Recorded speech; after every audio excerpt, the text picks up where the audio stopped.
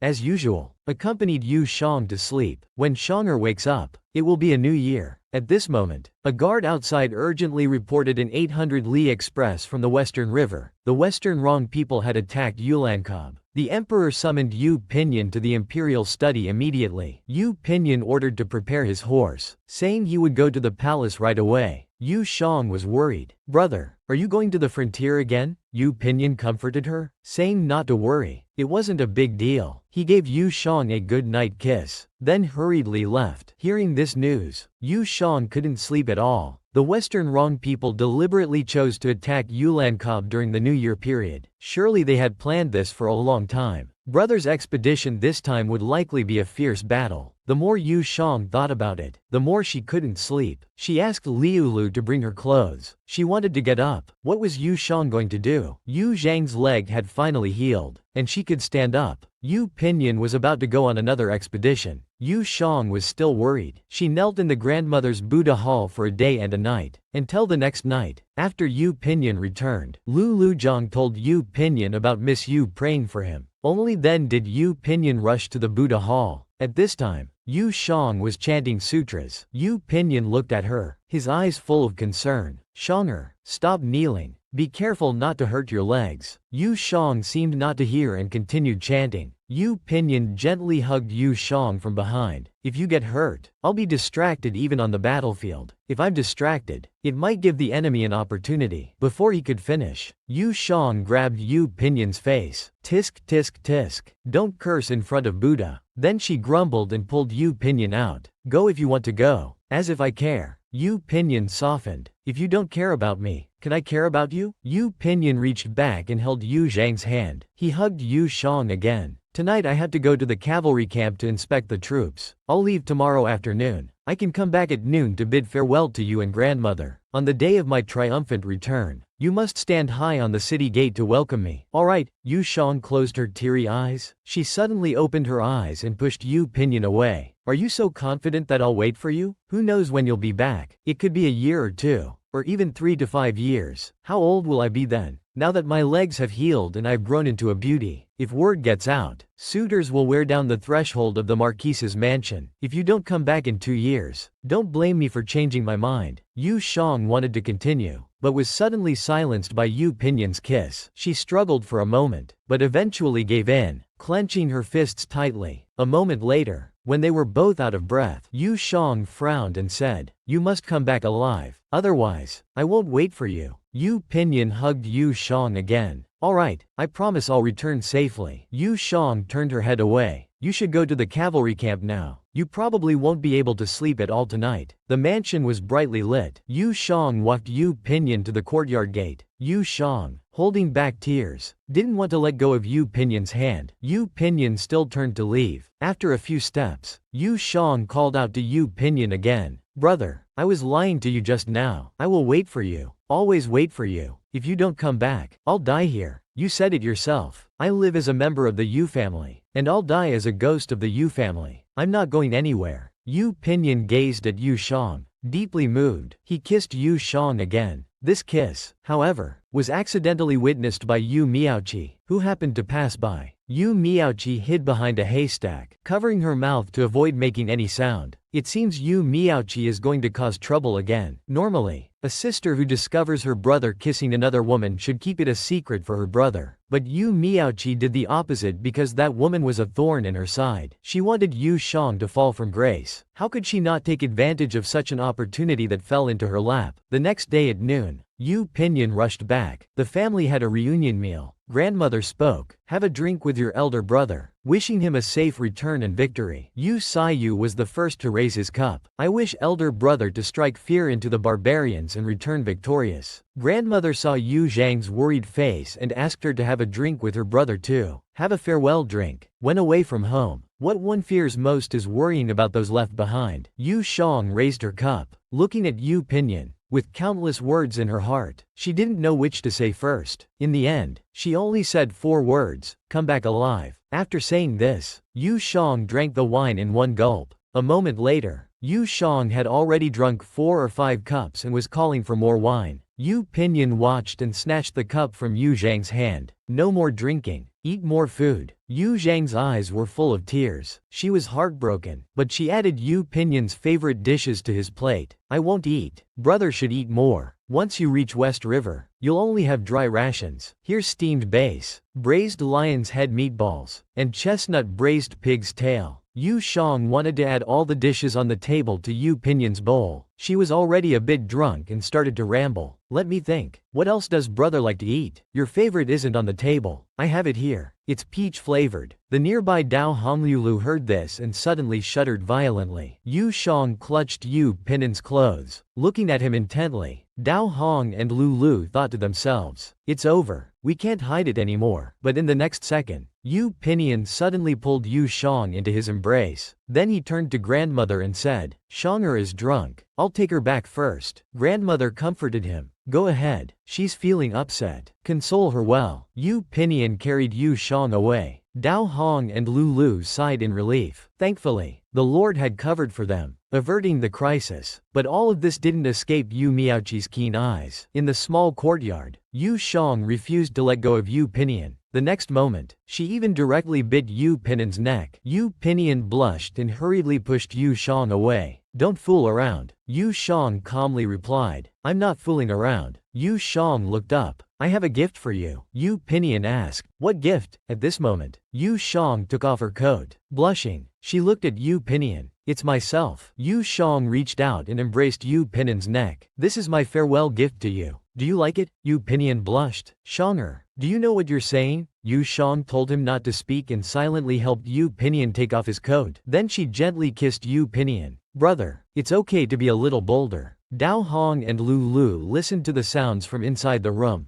Feeling awkward and unsure of what to do, they looked at each other. Should we go stop them? In ancient times, if a man and woman were together before marriage, they would either be drowned in a pig cage, or be executed by hanging. But Yu Shang and Yu Pinion dared to knowingly break the rules. Could it be that their emotions were so deep they couldn't control themselves? Meanwhile, Yu Miaoqi was well aware of Yu Pinion and Yu Zhang's private relationship. After Yu Saiyu left the dinner table, Yu Miaoqi prepared to expose Yu Shang. He picked up his wine glass, then put it down heavily on the table, as if he had made up his mind. Old grandmother's voice quieted down. Yu Miaoqi slowly said, "It's quite interesting. Last night I was a bit hungry, so I went to the kitchen for some food. On my way back, I saw something unbelievable. Grandmother, would you like to hear about it?" Old grandmother suddenly stood up, thinking there must be trouble again. She turned away. "Who cares what you saw?" But Yu Miaoqi insisted on speaking. "Well, I saw your most beloved grandson and granddaughter embracing each other. Their kisses were so loud you could hear them from 10 steps away. It was truly embarrassing to witness." Old grandmother turned and angrily rebuked. "You're talking nonsense. Yanner and Shonger are siblings. How could they do such a thing?" Yu Miaoqi also stood up. "But they're not blood siblings, are they? Yet they embrace each other daily. What if other feelings have developed? In my opinion, Yu Zhang's leg seems to have healed, yet she pretends it hasn't so that her big brother can carry her every day. Who knows what improper things they might be doing right now? Don't you want to go and see for yourself?" Old grandmother's heart skipped a beat. Yu Miaoqi had said so much. If she didn't go and see for herself, she wouldn't be at ease. Yu Miaoqi laughed coldly behind her. "Haha, Yu Shang. Let's see how you get out of this one." Grandmother arrived at the small courtyard. At this time,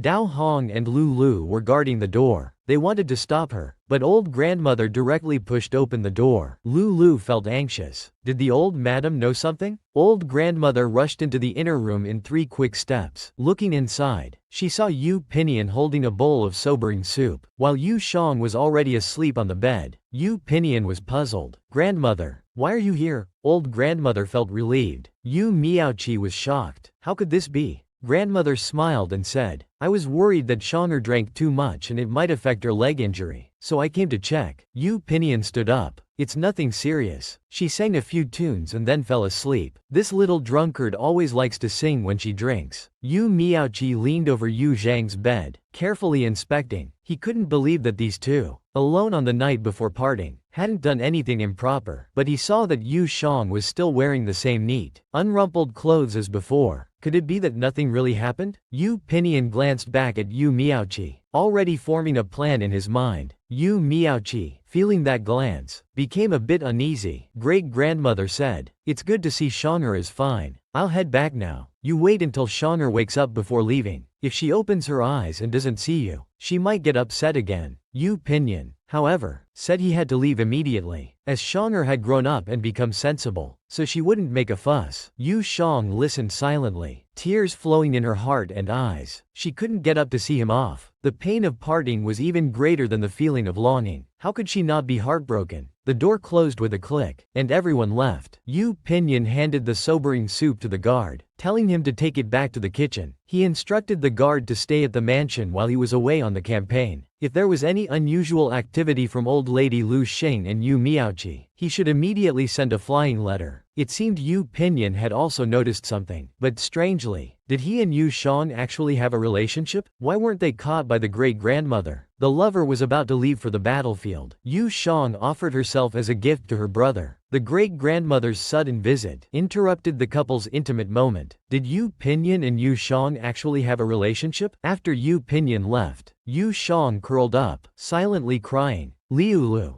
worried about her mistress, brought some water to wash her face. Seeing her mistress in such a state, she felt heartbroken. "The Marquis has left. He told you to take good care of yourself." Then she handed a handkerchief to Yu Shang. "Miss, did you and the Marquis just—" Yu Shang, tearfully, recalled what had just happened. Although Yu Pinion was happy with Yu Zhang's gift, he refused her. "Shonger, we have a long future ahead. We can take things slowly. Put your clothes back on. Be careful not to catch a cold. Come, let brother feed you some sobering soup." Yu Shang didn't know what to say, feeling both warm and touched. In the end, she just called out, "Brother." Looking at Yu Pinion's back, she felt guilty, tears in her eyes. Such a good man was rare, even in her previous life. Liu Lu's words brought Yu Shang back to reality. Did you too do it? Yu Shang took the handkerchief and wiped her face while saying, almost. Hearing her mistress's words, Liulu was as happy as a child. That's good. That's good. But in her mind, she thought, if the miss becomes pregnant, and the Marquis can't come back to take care of the mother and child. Yu Shang wiped away her tears and saw Liulu smiling so happily. I'm crying like this, and you can still smile? She threw the handkerchief at Liulu as she spoke. Liulu caught it and laughed. Yes, yes, yes, this servant will leave now. After the great-grandmother returned, she thought over Yu Miaoqi's words. What 15-year-old girl still lets her brother carry her around every day? What brother stays by his sister's bedside all night when she's sick? The closeness between Shang'er and Yan'er had long surpassed that of normal siblings. How had she not noticed before? Yu Miaoqi interrupted the great-grandmother's thoughts. Grandmother, how do you plan to deal with Yu Shang? This kind of incest is punishable by death. Grandmother coldly retorted. How to deal with it is not for you to interfere. Yu Miaoqi had more to say. You're not planning to cover for her, are you? If so, I can't allow that. If I'm not happy, I might spread this news. I'm afraid your precious grandson's reputation would be ruined. Yu Miaoqi was truly pig-headed, not realizing that glory and shame are shared. But grandmother wasn't afraid. Without proof or evidence, Yu Miaoqi was triumphant. For things like this, who needs evidence? As long as people believe it, that's enough. Grandmother finally softened. What do you want? Nothing much. Why don't you quickly find a husband for Yu Shang? When Big Brother returns and finds it's already done, the rice is cooked, he'll have to accept it. What do you think? Yu Miaoqi had other thoughts hidden. For so many years, Yu Pinyin only had Yu Shang by his side, showing his deep feelings. If the old lady married off Yu Shang behind his back, when Yu Pinyin returned, he would surely become estranged from the old lady. That would be interesting. Unfortunately, the great-grandmother was too worried to think of this. She only said she would consider it and told her to leave. At this moment, the nanny hurriedly came in, reporting, "My lady, the family engaged to the second young miss has sent someone." Yu Miaoqi passed by the nanny. After leaving, she walked slowly, secretly listening to the conversation inside. That magistrate's family suddenly fell ill. Unable to leave bed for 3 days, fearing to delay the second young miss, they came specially to break off the engagement. Upon hearing this, the great-grandmother told the nanny to help her meet the visitor. Yu Miaoqi listened and thought, the fourth prince is indeed powerful. So, will the great-grandmother marry off Yu Shang behind Yu Pinyin's back? Parents' orders and matchmakers' words were perfectly normal in ancient times, but Yu Shang,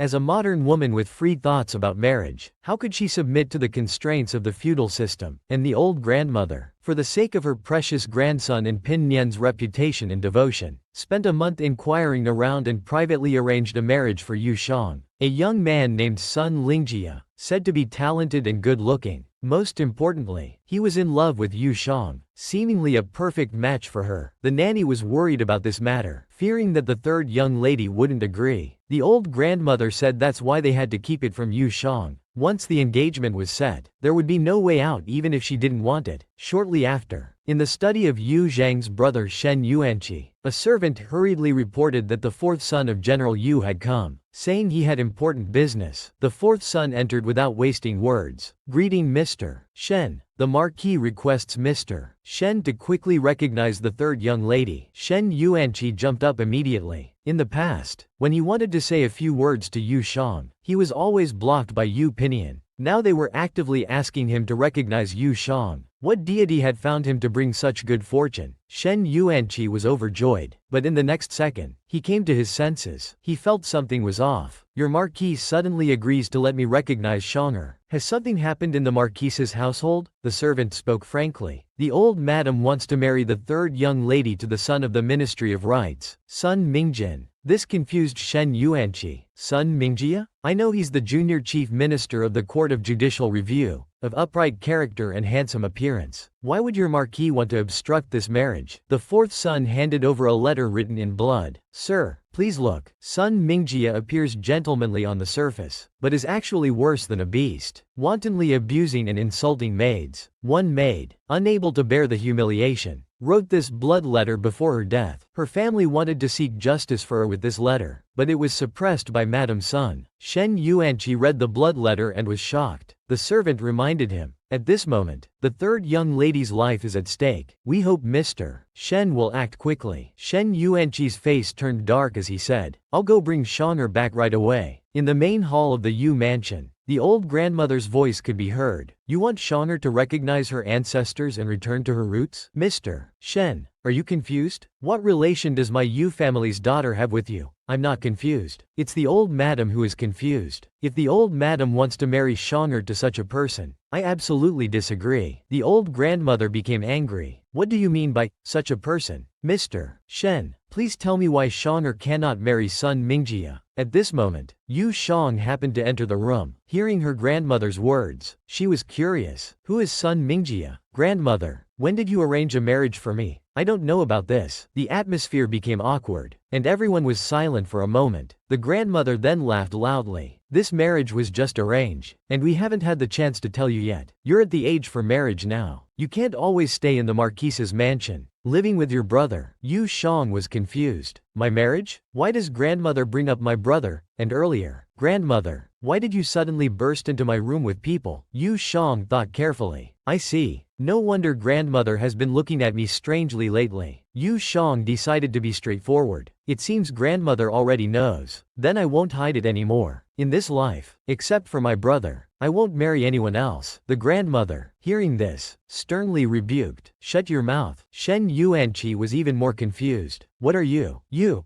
Pinion. No wonder you insisted on waiting until Shang'er came of age before recognizing her roots. So this was your intention. The old grandmother composed herself. Shang'er, let's talk privately. There are outsiders here. Yu Shang was puzzled. Where are the outsiders? What outsiders? In her heart, she thought, if Shen Yuanqi leaves, and the old grandmother forces me to marry, with my limited mobility, I might not even have a chance to resist. It seems I can only leave with Shen Yuanqi today to avoid this storm. Yu Shang looked at Shen Yuanqi. Oh, grandmother means Mr. Shen? He's not an outsider. He's my elder brother. Right, big brother? Shen Yuanqi obediently nodded.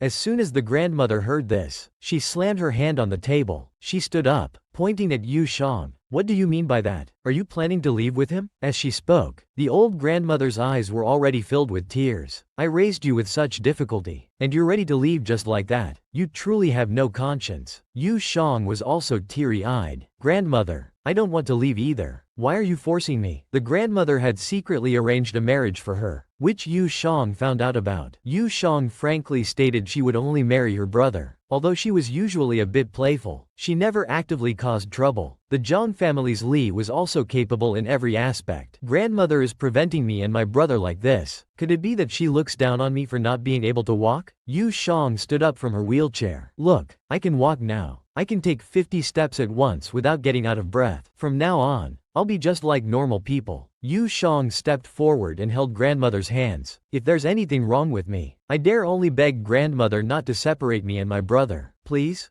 Grandmother shook off Yu Zhang's hands. There's nothing wrong with you. To put it bluntly, you and Yan are siblings. Just based on this point, you two can't be together. Yu Shang was shocked. If my brother and I are siblings, then who is Mr. Shen? Grandmother turned away, her attitude resolute. I won't argue with you. In my heart, you and Yan are siblings. This will never change. Seeing this, Shen Yuanqi stepped forward and said, no matter what, Shang is Shen's own sister. This fact also cannot be changed. Shen came here today to take my sister home. This marriage arrangement is hereby cancelled. Grandmother sighed deeply. Mr. Shen, old Shen, we finally arranged a good match for Shang with son Mingjia. Such a good marriage. If we ruin this engagement, who knows if there will be a better candidate in the future. Shen Yuanqi was prepared. You can't judge a book by its cover. Please, madam, read this blood letter before making a judgment. Grandmother took the blood letter and read it carefully. Shen Yuanqi took the chance to tell Shang to pack her things. Your big brother will take you away later. After reading the blood letter, grandmother was already terrified. If Yan comes back and finds out I married Shang to such a person, she might slaughter son Mingji's entire family. By then, things would get out of hand. By the time she reacted, Yu Shang had already left. Grandmother asked, puzzled, where's Shang The maid beside her reported, Mr. Shen just told the third miss to go back and pack her things. Go. Grandmother threw the blood letter on the ground with a thud. She picked up her cane and jabbed it on the ground several times, pointing at Shen Lianqi with one hand. She said, "As long as this old bag of bones is here today, you can't take Shang away." The old grandmother immediately ordered, "Quick, go to Jingfu courtyard and stop Shang."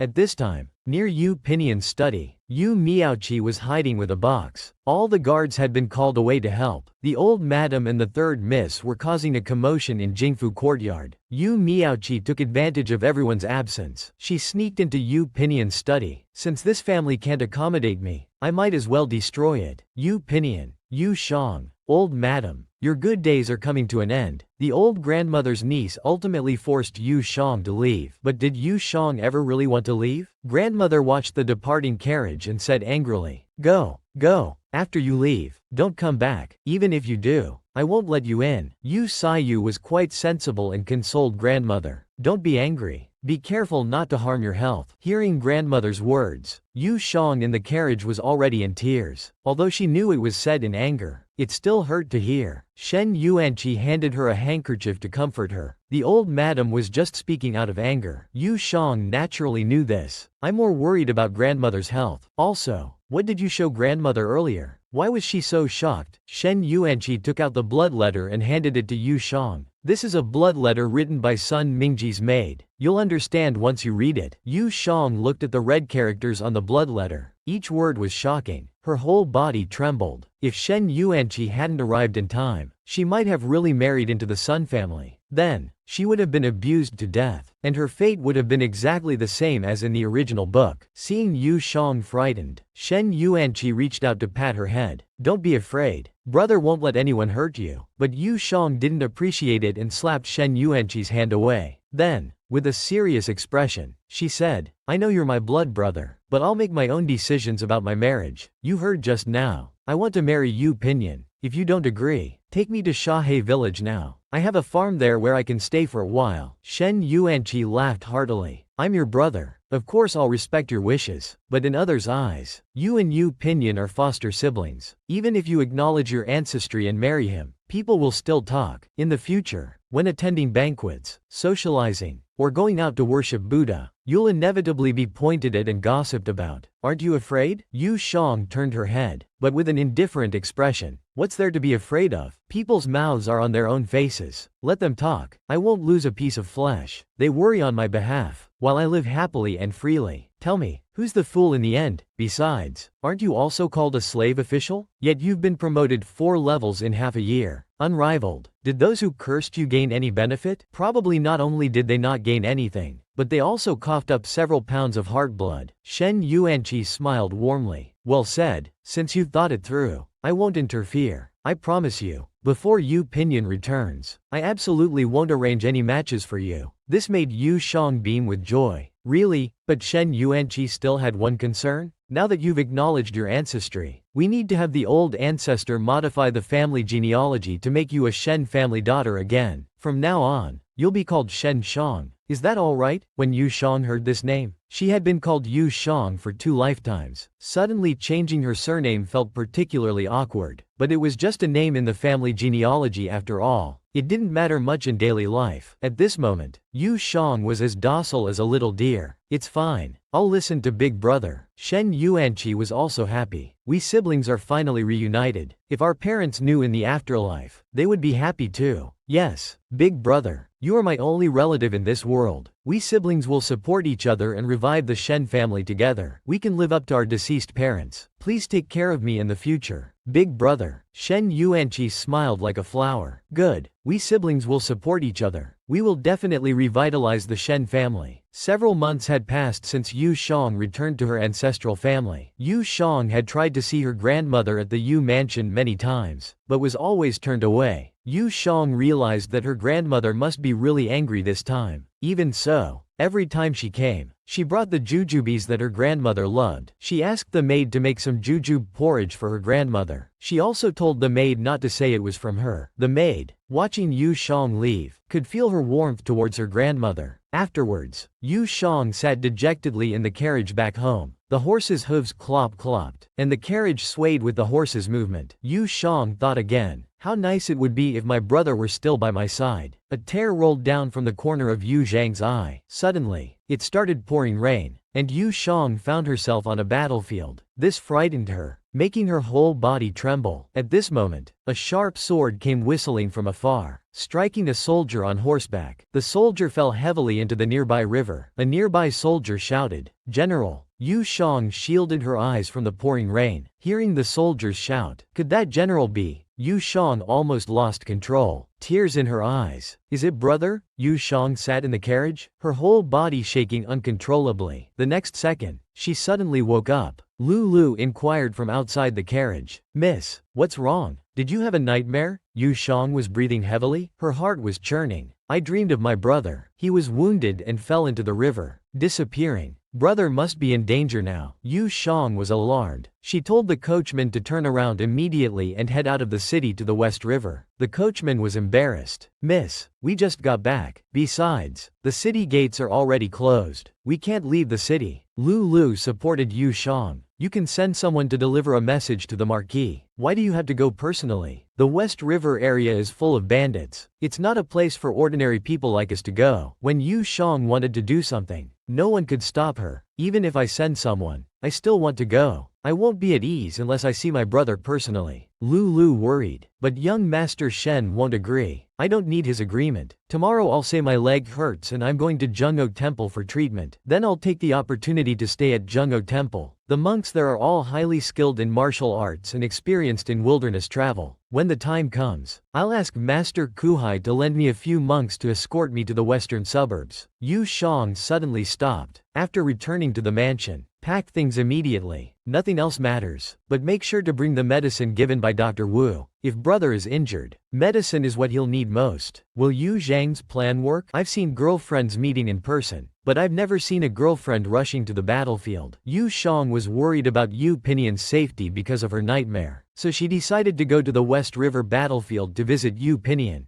To hide it from her brother, she pretended her leg hurt. The next day, she came to Jungo Temple. She asked Master Kahui to check her leg, but after Kahui's examination, he found that the leg was in excellent condition and shouldn't be hurting like this. Yu Shang took the opportunity to plead with her brother. "Since you can't figure out the problem right away, could I stay at the temple for a few more days? If it hurts badly, Master Kahui can check it immediately." At this moment, a servant came to report. "Young Master, the Ministry of Revenue's Mr. Lu, whom you arranged to meet, is almost here." Shen Yuanqi had no other choice. He was tied up with official duties and couldn't stay with Shang'er. It could only be this way. Yu Shang was also understanding. "It's all right, brother. Official duties are important." Shen Yuanqi hurried to leave. "If your leg gets better, write to me. I'll come to pick you up personally. Brother has to go now. I'll come to get you in a few days." After saying that, Shen Yuanqi hurriedly left. When Yu Shang saw that Shen Yuanqi had gone far, she stood up directly from the wheelchair. It was time to persuade Master Kuhai to lend her people. Yu Shang inquired, "May I ask where Master Kuhai is?" Kahui was stunned for a moment. "Uncle should be in the meditation room." After thanking Kahui, Yu Shang swaggered out the door. This confused Kahui. Didn't Master Yu Shang just say her legs hurt and she couldn't stand up? How come she's walking freely now? Ah, a woman's heart. It's probably something Kahui will never understand. Master Kuhai. From inside the meditation room, Master Kuhai's voice refusing Yu Shang could be heard. At this time, this poor monk cannot agree. The journey from the capital to Shijiang is long and fraught with danger. Even if we accompany you, it would be difficult to protect you completely. Yu Shang knelt on the ground. This commoner doesn't ask for complete protection, only to reach Shijiang and see my brother. After saying this, she kowtowed and pleaded, "I must go on this journey. I beg the master to grant this wish." Seeing Yu Zhang's persistence, Master Kuhai said, "Master Yu has a Buddhist affinity, and you plead so earnestly. This poor monk truly cannot refuse. If Master Yu can accomplish one thing, this monk will personally escort you to Shijiang." Yu Shang raised her head and asked, "What thing?" "I will bring Yu Shang to the place where we drew lots last time. If the lost owner draws the best lot, we'll know it's heaven's will for this monk to protect the lost owner to Shijiang." Yu Shang looked at a large vat of lead candles. "But there's no writing on these lots," Kahui explained. "After choosing, this monk will put it in pure water. The writing will appear naturally." Yu Shang confirmed again, "As long as I draw it, the master will help." right? Kahui replied. This monk is just following heaven's will. Yu Jang's eyes were resolute. Alright, it's a deal. After saying this, she knelt before the Buddha's statue and began to pray. She wished that the gods and Buddhas in heaven would grant her greedy heart many wishes. First, for her brother's safe return. Second, for her great-grandmother's good health. Third, that she could draw the best lot, so she could go to Shijiang to visit her brother. If not all could be granted, she only asked for her brother's safe return. At this time, Kahui took a drawn lead candle and revealed it in water. The next second, he was shocked. This is not the best lot. Upon hearing this, Yu Shang was thunderstruck. Tears had already filled her eyes. What should Yu Shang do now? To be able to go to Shijiang to visit Yu Pinyin, Yu Shang had pretended her legs hurt, taking the opportunity to stay at Zhenghe Temple, seeking Master Kuhai's help to go to Shijiang. Master Kuhai had promised that if Yu Shang could draw the best lot, he would personally escort Yu Shang westward. But when Yu Shang drew the lot, Master Kuhai told Yu Shang it wasn't the best lot. Yu Shang instantly couldn't stop her tears. However, Kuhai told her, this is the king lot, a 1/50,000 chance. You've drawn it twice. Yu Shang was stunned, unable to react for a while. Then she remembered that 5 years ago, it was also because she drew the king lot that she met Master Kuhai. What a wonderful fate. Yu Shang wiped away her tears. Thank goodness. Buddha bless. But Yu Shang was puzzled. Master Kuhai, since this isn't the best lot but the king lot, you won't use this as an excuse to refuse, right? Kuhai put his palms together. The king lot is naturally more precious than the best lot. This monk certainly cannot refuse. I will see the lost owner off to Shijiang. Only then did Yu Zhang's expression soften. If so, I wonder if Master Kuhai could persuade Master Kahui to come along? Master Kuhai said he would do his best. Yu Zhang's little scheme was working perfectly. With Master Kahui, even if her brother was really injured, he could be saved.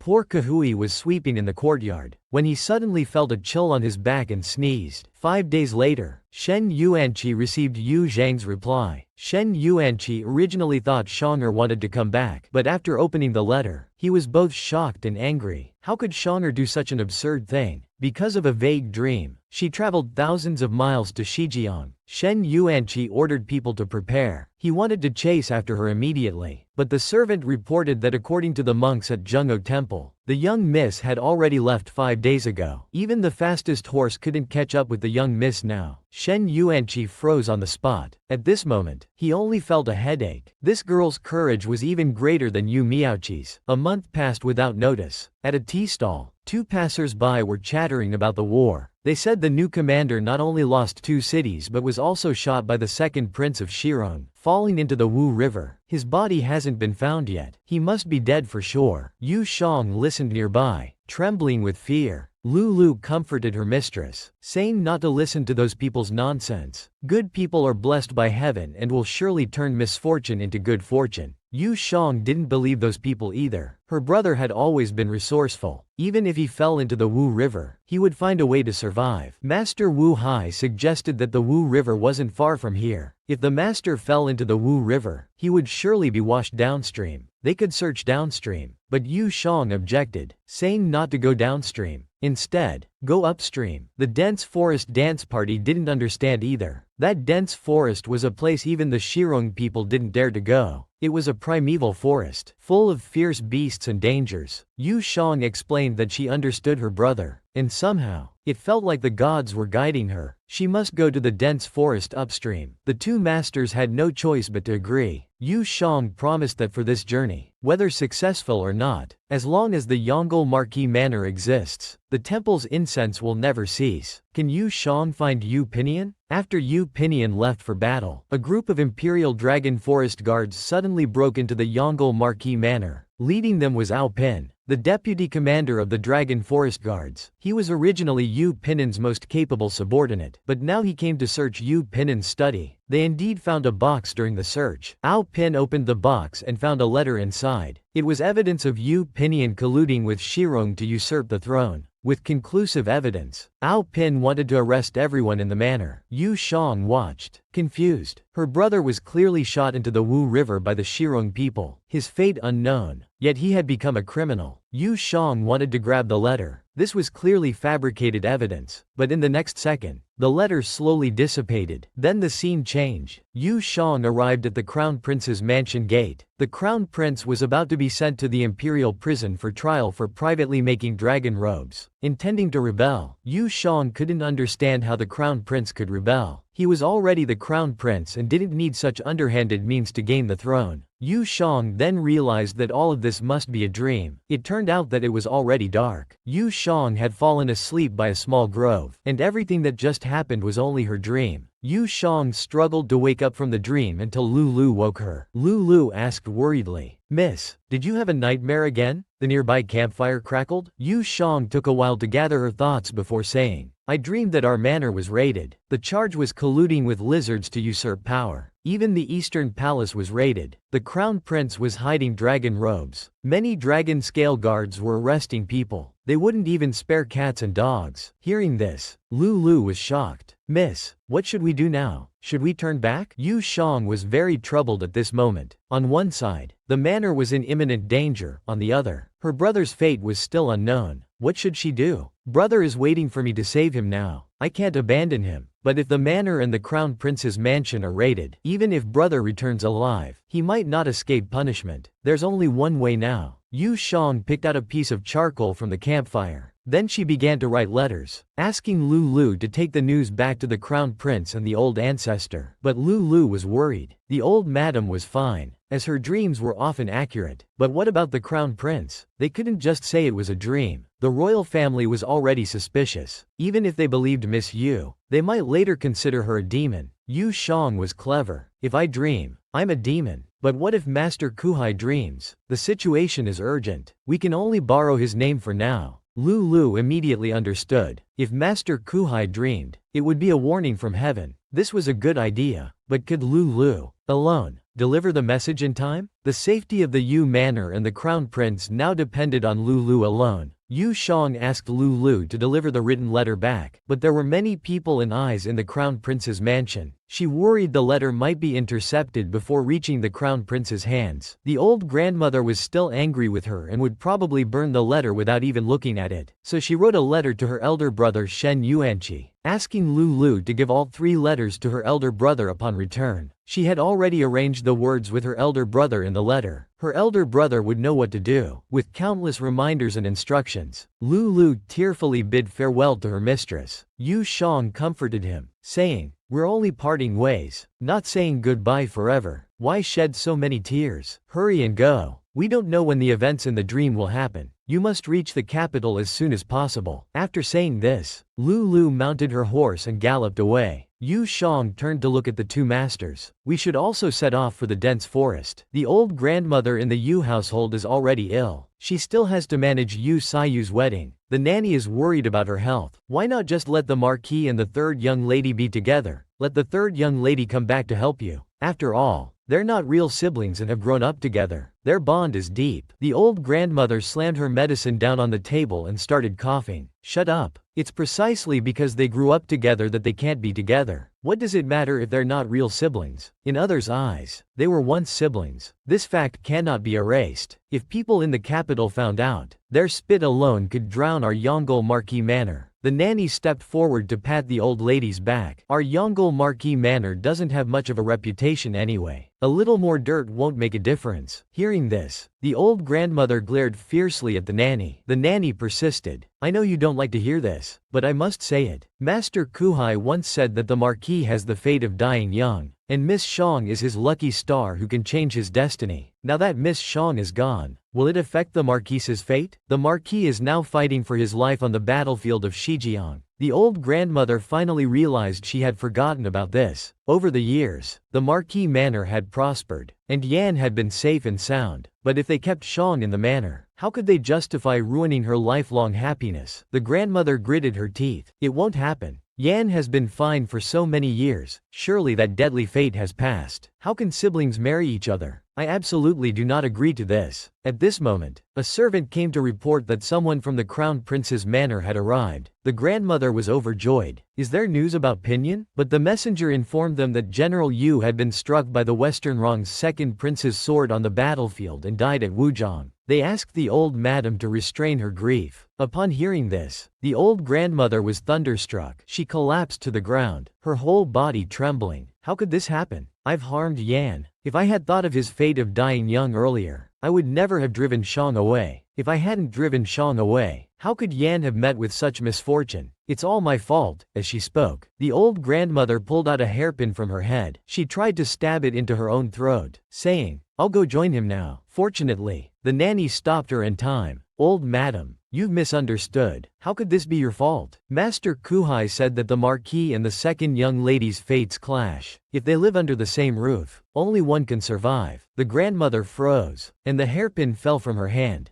The Marquis wasn't harmed by you. He was affected by that ill-fated star. But the grandmother still felt she had made a mistake and told the nanny to quickly find and bring Shang back. Meanwhile, in the Shen manor, Shen Yuanqi also received news of Yu Pinyan's death at Wuzhong. He then recalled Yu Zhang's dream, which matched exactly. Could it be that some people in this world can truly foresee the future? At this moment, a servant reported that Lu had returned. The fate of the crown prince and the Marquis manor now depended on a maid to save them. The maid Lu, after much hardship, finally brought back Yu Zhang's letter. She successfully delivered it into Shen Yuanqi's hands. Shen Yuanqi hurriedly opened the letter and examined it. If Shang could truly foresee the future, then the dream about the Crown Prince's manor and Yongle Marquis manor being searched couldn't be ignored either. Shen Yuanqi threw his own letter into the fire basin to burn. He took the other two letters and left. In the Crown Prince's manor, when Shen Yuanqi sought an audience with the Crown Prince, he had just returned from the palace. The two sat down in the study. The Crown Prince, having received Shen Yuanqi's hint that all the country folk had fled, asked in a low voice, "Have you come about Yifeng? Is Shang worried? That's why I begged Father Emperor to issue an imperial edict and deploy all troops to search for Yifeng. He is our great Han's invincible warrior. He won't die at the hands of mere lizard people." Shen Yuanqi nodded silently, his fingertips hidden in his sleeves, repeatedly rubbing something. He then took out the letter and said, "Your humble servant has indeed come about General Yu, but not just for him. This matter is mystical. Please take a look, Your Highness." After reading, the Crown Prince remained silent for a long time.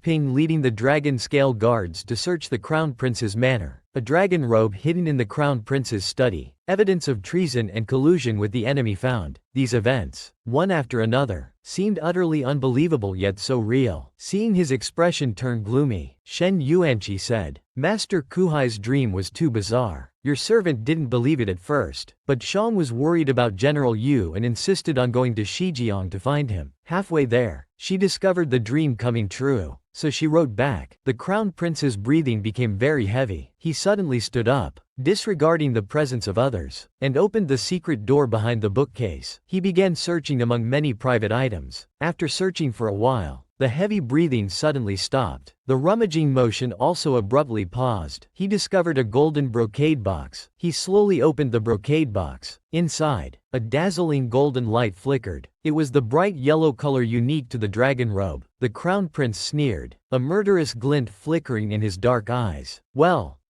even the Eastern Palace could be infiltrated. I'm afraid Yifeng's study has long been compromised. Evidence of treason to be used for wanted posters. Shen Yuanqi was dumbfounded, unable to react for a long time. How should the Crown Prince handle this item now? The Crown Prince closed the box lid and laughed coldly. How to handle it? Naturally, hand it over to Father Emperor. As for the Yu family, don't report any information yet. Let's see what those behind this are really up to. Shen Yuanqi, still worried, reminded him that if that person takes action, the Marquise's household, being all scholars, might be implicated. The Crown Prince pondered for a moment. The scholars will be even safer. Lord Shen, you don't know that years ago, the old Yongle Marquis used a death exemption token from Imperial Grandfather to obtain a promise from Fu Ru. If things come to light, the Marquise's family members won't be implicated. Dai Ji Yu and Father Emperor will root out the mastermind behind this and clear Yifeng's name. This matter won't implicate Shang'er and Master Kuhai either. I'll just say we caught a spy and luckily uncovered this shocking secret. What letters? What dreams? I've never heard of them. The search for Yifeng won't stop because of this. I'll send word now. We want to see the person alive, or see the corpse if dead. As for Shang'er, I'll send someone else to look for her. Not a word will be leaked to harm his daughter. With such arrangements, Does Lord Shen feel at ease? If you have any other concerns, please speak up. With the Crown Prince's thorough planning, Shen Yuanqi had nothing more to say. He immediately knelt down to thank the Crown Prince on behalf of Yu Shang. The Crown Prince, anxious inside, sent Shen Yuanqi away and quickly rode to the palace. Galloping to the Yangxin Hall in the Imperial Palace, he found the dragon robe already placed on Emperor Chengkong's desk. They even made a dragon robe and sent it into the Crown Prince's mansion without anyone noticing. What skillful hands indeed, Emperor Chengkong praised verbally, but his eyes flashed with killing intent. They also placed something in Yi Feng's study. What is it? The emperor's tone was icy cold. The Crown Prince lowered his hands, looking ashamed. Your subject doesn't know. I only asked a few questions before he bit his tongue and committed suicide. I have failed in my duty. Please punish me, Father Emperor. Emperor Chengkong waved his hand. Never mind. Someone will surely report this to me. You may go back. We, father and son, only need to bide our time and wait for the rabbit to run into the tree trunk. The Crown Prince understood perfectly. He left the palace secretly with the dragon robe. Just as he left, Avertng entered the palace seeking an audience. As soon as he saw the emperor, he fell to his knees with a thud. He immediately said, Your Majesty, Yu Pingan has colluded with the Western Wrong, deliberately losing 2 cities to gain military power. I have failed in my supervisory duties. Please punish me, Your Majesty. Emperor Chengkong sat on the throne and asked, How could Yu Pingan collude with the Western Wrong? The eldest Prince Avertng hurriedly kowtowed. Chen Qingyan saw Yu Pingan hiding Western Wrong troops in the back mountains and having long secret talks with Western Wrong people. Although we don't know why Yu Pingan was killed by the second prince of Western Wrong and died in the Wu River, every word Chen said is true. At this moment, Emperor Chengkong remained silent, his face showing no emotion. A deathly silence fell over the great hall. Avertng's heart was pounding. Why hasn't the emperor passed judgment on Yu Pingan yet? Just as Avertng was about to lose his composure, Emperor Chengkong finally spoke slowly. Avertng led people to thoroughly investigate the Yongle Marquise's mansion. Report back if you find anything suspicious. Avertng accepted the order respectfully and withdrew. Emperor Chengkong dismissed all the palace workers, keeping only his most trusted eunuch. Only then did he take out a handkerchief and cough violently. After coughing, he opened the handkerchief to see it stained with bright red blood on the yellow fabric. Only a handful of people, including the eunuch and the imperial physician, knew about this condition. Even the crown prince and the empress were kept in the dark. Emperor Chengkong said to Chen Yindao, if they didn't know about my illness, those behind this wouldn't be in such a hurry, using so many resources and connections to set such a deadly trap for the crown prince. The eunuch hurriedly knelt down. Your Majesty, this servant has never leaked even a bit of information about your illness. Emperor Chengkong glanced at the eunuch. Get up. You've grown up in the palace since childhood. I trust you. Send someone to investigate Shu Yanzheng, but remember not to alarm him. Just keep him under surveillance. Now, who could be behind all this? Yu Pingan had perished again. Since receiving news of her grandson's death in the Wu River, the old grandmother had fallen ill. She kept muttering that it was her fault and then sent people to bring Yu Shang back to the mansion. The servants of the Marquise's household went to the Shen family, only to learn that little Yu Zhang's leg injury had relapsed. She had been staying at Zhengou Temple for over a month. They immediately rode up the mountain, but were turned away by the monks of Zhengou Temple. They had no choice but to return reluctantly. Yu Zhang's grandmother became increasingly anxious. Despite her illness, she wanted to go look for her granddaughter herself. In her subconscious, she still held onto a glimmer of hope that her grandson had only fallen into the Wu River and couldn't be found. Rather than having died, as long as Yu Shang returned, he would also be safe and sound. When Yu Saiyu came to visit her grandmother, on the way, I ran into Yu Miaoqi. She was still leisurely admiring flowers and chatting by the lotus pond. I went up and scolded her a bit. I thought this carefree Yu Miaoqi. She even told sister to quickly take in more of the Marquis mansion's scenery, fearing there won't be such a chance in the future. Yu Saiyu was furious. She had stayed in the countryside for half a year, didn't learn much, but mastered the art of village women's quarrels 100%. She went up and grabbed Yu Miaoqi's neck, pushing her head into the lotus pond. Every time Yu Miaoqi was about to choke, Yu Saiyu would pull her out, asking repeatedly, tell me, what did you mean by that? What do you mean by, no such chance in the future? What have you done? Yu Miaoqi had swallowed a belly full of muddy water. feeling like her lungs were about to burst. She had no strength left to speak. Yu Sayu couldn't actually drown Yu Miaochi. After tormenting her for a while, seeing she had passed out, she finally let go of her sister-in-law's neck and walked towards grandmother's main courtyard. Seeing grandmother, Yu Sayu comforted her briefly. She truthfully relayed Yu Miaochi's words. The old lady was greatly shocked. She immediately coughed up a mouthful of fresh blood. She sternly shouted to quickly open Yanner's chamber doors and search all rooms, especially the study. Hurry to Yanner. Although defeated, he died heroically for the country. The emperor, considering the Marquis family's 3 deaths, will only punish lightly. If someone wants to completely bring down the Marquis family now, they'll surely fabricate false charges. If it's a false charge, there must be evidence. Where is this evidence? And how did it get in? Yu Sayu suddenly had a great realization. The more the old lady thought, the more terrified she became. She tried to get up with her cane, but her realization came too late. Before she could leave the room, she heard commotion outside. Someone seemed to be shouting, "It's bad. The dragon scale guards are here to arrest people. Quick, find the old madam." The old lady hurriedly rushed to her grandson's study door. She saw Avertng walking out surrounded by dragon scale guards, holding a small box full of letters. He shouted sternly, "The criminal Yu Pinyin colluded with lizard people to plot against the throne. Now the evidence is conclusive. Men, arrest everyone." Seeing this scene, the old lady fainted. Yu Sayu was panicked and at a loss. Yu Miaochi finally burst into laughter. She had single-handedly destroyed the Yongle Marquis mansion. How satisfying. This scared the escorting guard nearby. This girl must be seriously ill. Yu Pinyin's letters quickly reached Emperor Chengkong's desk. The letters recorded Yu Pinyin's secret plot with the second prince of Shimi, exchanging 2 cities for high-quality warhorses and elite weapons from Shimi. These horses and weapons were to be used for the crown prince's coup. After reading the secret letters, Emperor Chengkong's face turned exceptionally grim. The killing intent around him was almost tangible. The person behind this had not only infiltrated the Dragon Scale Guards, Imperial Hospital, and Yongle Marquis Mansion, but even the army. Thinking about who would fight for this position, it could only be the 4th, 5th, or 6th prince. But which one? Avertng, thinking he had succeeded, lowered his head waiting for the next order. After a long silence, Emperor Chengkong finally waved his hand and said, "Take men to search the Crown Prince's mansion, except for the Crown Prince and young prince. Kill anyone who resists." Avertng bowed and left to carry out the order. In a dense forest upstream of the West River, a small white rabbit was out foraging. Yu Pinyin leaned against an old tree. The sword in his back had been cut off, leaving only a small piece stuck in his shoulder blade. He had been infected with COVID-19 for 5 days and had been feverish for 5 days. Now his whole body was shaking, his limbs cold. He never thought that after a lifetime of bravery in battle, he would die not on the battlefield, but from his comrades' betrayal. He might have to break his promise to Shonger. If he died here, Shen Yuanqi would surely take Shonger away. In a few years, she would find him a husband to marry. His little sweetheart, his little sapling, would be kissed and embraced by another man, even possessed. Just thinking about that foreseeable future, his eyes turned red with rage, his mind in chaos. He wanted to raise his sword and destroy everything in sight. He deeply realized he couldn't die here, so he shakily tried to walk forward again. After a few steps, he finally collapsed from exhaustion. He fell face first. At this moment, Yu Zhang's voice came from not far away, that soul-stirring feeling. "Master, I can feel that brother is here, and he's still feverish, with an injury on his back. We need to find him quickly." Although Yu Pinyin was struck by a sword from the second prince of Shirong, he miraculously survived and escaped to the upper reaches of the dense forest to avoid pursuit. Now infected with COVID-19, he has had a high fever for 5 days that won't subside. He is already at the end of his strength. Every few steps, he stumbles and falls, unconscious. Meanwhile, Yu Shang, accompanied by 2 masters, is searching for Yu Pinyin in the dense forest. Yu Shang pushes aside some bushes, and a spiritual feeling urges him to rush forward suddenly. He sees a person lying in front of him. Even though the person's face is unrecognizable, Yu Shang still wouldn't mistake this figure that has appeared countless times in his dreams. With tears in his eyes, he calls out in disbelief, "Brother!" Yu Pinyin, hearing the voice, struggles to lift his head. "Shonger, is this a dream?" He reaches out, trying to touch Yu Shang, who is within arm's reach, but ultimately, he passes out again. Ku Hai leads everyone to find a cave. The inside is spacious and dry. Ku Wei unties Yu Pinyan's battle robe. Yu Shang sees the numerous wounds on his body and the arrow remnants on his back. His big eyes immediately fill with tears again. He hurriedly asks Ku Wei, "How is my brother's condition?" After examining the half-broken arrow, Ku Wei slowly says, "Master Yu is indeed blessed with great fortune. The arrowhead is lodged precisely in the bone gap. Just a bit more and it would have damaged his heart meridian." As soon as he finishes speaking, he decisively pulls out the arrowhead. Then he uses silver needles to stop the bleeding. There are signs of festering around the wound, so he has no choice but to heat a dagger red hot and scrape away the necrotic flesh bit by bit. But this arrow wound is not the most life-threatening. Upon hearing this, Yu Zhang's tears flow uncontrollably again. "You mean there are other problems?" Ku Wei lifts Yu Pinyan up. "That's right. You help me support him while I wrap the bandages." After a series of operations, Ku Wei finally says, "Yu Pinyan was submerged in cold river water for a long time. After coming ashore, he had to flee for his life. He has clearly contracted COVID-19. At this time, he absolutely must not catch a chill. Otherwise, even the greatest immortal couldn't save him." Yu Shang holds Yu Pinyan in his arms, comforting himself. "It won't happen. Brother won't leave me alone. He definitely won't." As he speaks, Yu Shang cries again. Ku Wei needs to go brew medicine, so he uses Yu Pinyan's battle robe to cover the cave entrance. After brewing the medicine, he has Yu Shang taste it. Yu Shang looks at the unconscious Yu Pinyan. For so many years, it was always his brother taking care of him. This time, it's his turn to take care of his brother. Saying this, he takes a big mouthful of the medicine. Then he uses his mouth to feed it to Yu Pinyan, who can't take the medicine himself. In his heart, he silently pleads, "Brother, please wake up soon, okay?" But as soon as Yu Zhang's lips touch Yu Pinyan's, he realizes his brother is so cold. Master Ku Wei just said he can't get cold. The fire is already very close. Any closer and it might burn the straw mat. There's only one solution now. Yu Zhang's cheeks flush red. Then he turns and takes off his own outer robe. Are there bird calls in the afterlife too? This is Yu Pinyan's first thought when he wakes up the next day. Then he realizes Yu Shang is actually beside him, holding him. He thinks to himself, "This doesn't seem so bad." With a sudden jolt, Yu Pinyan sits up, remembering something. So yesterday wasn't a dream. Yu Shang is awakened by the disturbance. With sleepy eyes, he asks, "Brother, you're awake, clearly?" He didn't sleep well all night. Yu Pinyan hesitates. "Shanger, how did you?" Yu Shang gets up and feels Yu Pinyan's forehead. "Good. Your temperature is normal now. Lie down and don't move. I'll go brew some medicine for you." Yu Pinyan still can't believe it. What's going on? But he's more worried about Yu Shang. He grabs Yu Shang as he's getting up, shouting at him, "How did you come to Shijiang alone? Don't you value your life?" Yu Zhang's big eyes are once again filled with tears. "Don't move. Master Ku Wei said you need to rest now. Ku Hai and Ku Wei escorted me here. Otherwise, who do you think removed the arrow for you?" Yu Pinyan looks worried. "But you still shouldn't have." Yu Shang interrupts. "Shouldn't have what? Shouldn't have come to find you? Do you know how scared I was when I dreamed you were hit by an arrow and fell into the Wu River? I was afraid I'd never see you again." Yu Pinyan pulled Yu Shang into his arms, holding her tightly. Then he kissed Yu Zhang's tear-filled eyes. "Don't cry anymore. Seeing you cry hurts me more than being stabbed." Yu Shang rested her head lightly on Yu Pinyan's chest. "I have no other wish. I just want us to die together if we have to die. But you? I came all this way to find you. And when I finally did, you scolded me. You're the most hateful scoundrel in the world." Before she could finish, Yu Pinyan had already proven everything with his actions. He held Yu Shang tightly and kissed her deeply. Yu Shang responded cooperatively. After a while, Yu Pinyan wiped away Yu Zhang's tears and apologized. "It's brother's fault for being overly anxious. It's brother's mistake. You can punish me however you want." Yu Shang certainly wanted to punish him. "For making me worry like this, I'll punish you to get better quickly. Don't make me worry anymore." Yu Shang kissed Yu Pinyan again. She really missed Yu Pinyan, and Yu Pinyan missed Shang just as much. The two were deeply in love. Just as they were about to cross the line, Yu Pinyan quickly put on the brakes. He asked Yu Shang to put her clothes back on. Yu Shang instead teased her brother. "Your face is red." After Yu Shang got dressed, she took out some dry food from her bag. "We can make some porridge with this." But the next second, she lost her balance and fell down. Yu Pinyan was worried. "Your leg injury is acting up again. Let brother take a look." Yu Shang tried to cover it up. "It's nothing. I probably just haven't had breakfast." Yu Pinyan carefully examined Yu Zhang's legs. Then,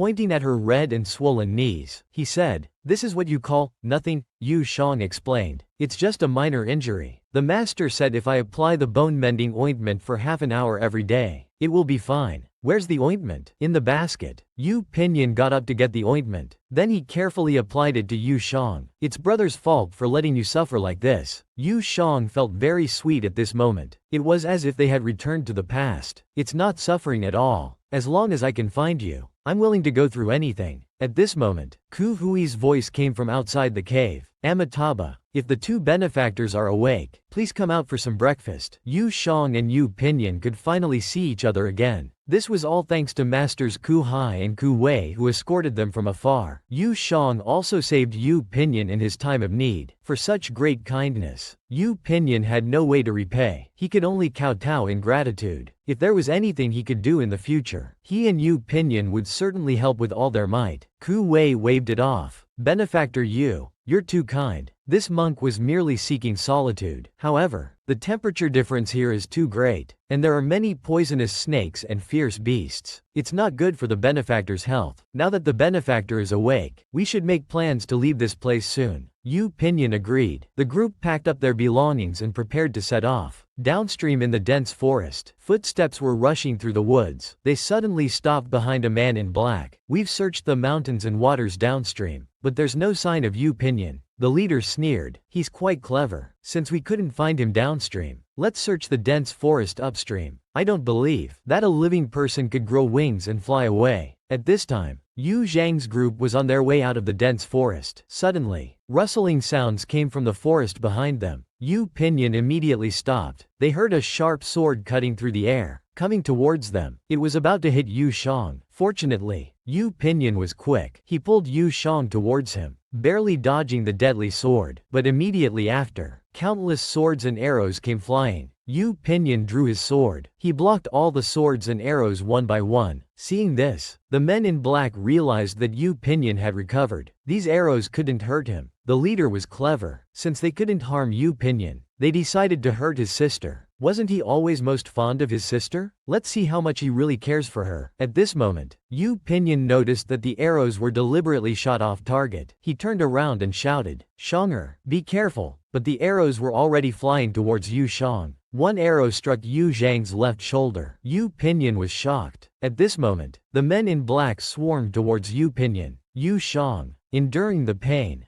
gripped the arrow and told her brother to take care of himself and not worry about her. Yu Pinyin fought while retreating, coming to Yu Zhang's side. "Silly girl, how can I not care about you? Stay by my side. Brother will protect you completely." When Yu Jang gripped the sword, enduring the pain, she actually pulled the arrow out herself. But the next second, a long sword was placed against her neck. "Miss Yu, such courage," pulling out the arrow without a sound. When Yu Pinyin turned around, it was already too late. The man in black threatened, "I advise Commander Yu not to make any rash moves. Otherwise, if my hand slips, who knows if Miss Yu's neck will still be intact." Yu Pinyin's face darkened. "As long as you don't harm Shanger, you can have whatever you want." The man in black smiled faintly. "What if we want your life? Rumor has it that Commander Yu values his life dearly. I'm curious, which is more important, your sister's life or your own?" Yu Pinyin's eyes were resolute. "Do you mean what you say?" "Of course, as long as you die, Miss Yu can live. We can also return to complete our mission. Isn't that a win-win situation?" Yu Jang protested. "Bullshit win-win. How many true words can come out of the mouth of someone like you? Brother, don't believe him. As long as you're alive." The sword in the man's hand moved closer to Yu Zhang's neck. "Miss Yu, talking too much isn't a good thing." Seeing this, Yu Pinyin quickly placed his own sword against his neck. Yu Jang cried out, "Brother, I forbid you to listen to him. If you dare to kill yourself, I'll slit my throat immediately. Don't you believe me?" Yu Pinyin quietly moved forward. "Shanger, my promise to you will never change." Yu Jang was stunned for a moment. The next second, Yu Pinyin leapt into the air. He lunged straight at the man in black, shouting, "Shanger, run!" The man in black was busy fending off Yu Pinyin's attack. Yu Jang took the chance to escape. Yu Pinyin also turned to flee, but the man in black wasn't in a hurry. He took up a longbow and shot at Yu Pinyin. 3 arrows all hit Yu Pinyin's legs. Yu Pinyin stumbled and fell from the cliff's edge. Fortunately, Yu Jang caught one of his hands, but in this situation, she could only hold on. With Yu Jang's strength, there was no way she could pull Yu Pinyin back up. Not only that, if she didn't let go, Yu Shang would eventually be pulled down too. But Yu Shang wouldn't give up. Don't let go. I will definitely pull you up. A tear dropped onto Yu Pinyin's cheek. Yu Pinyin forcefully pried open Yu Zhang's hand, ignoring Yu Zhang's heart-wrenching screams. Yu Pinyin smiled and said,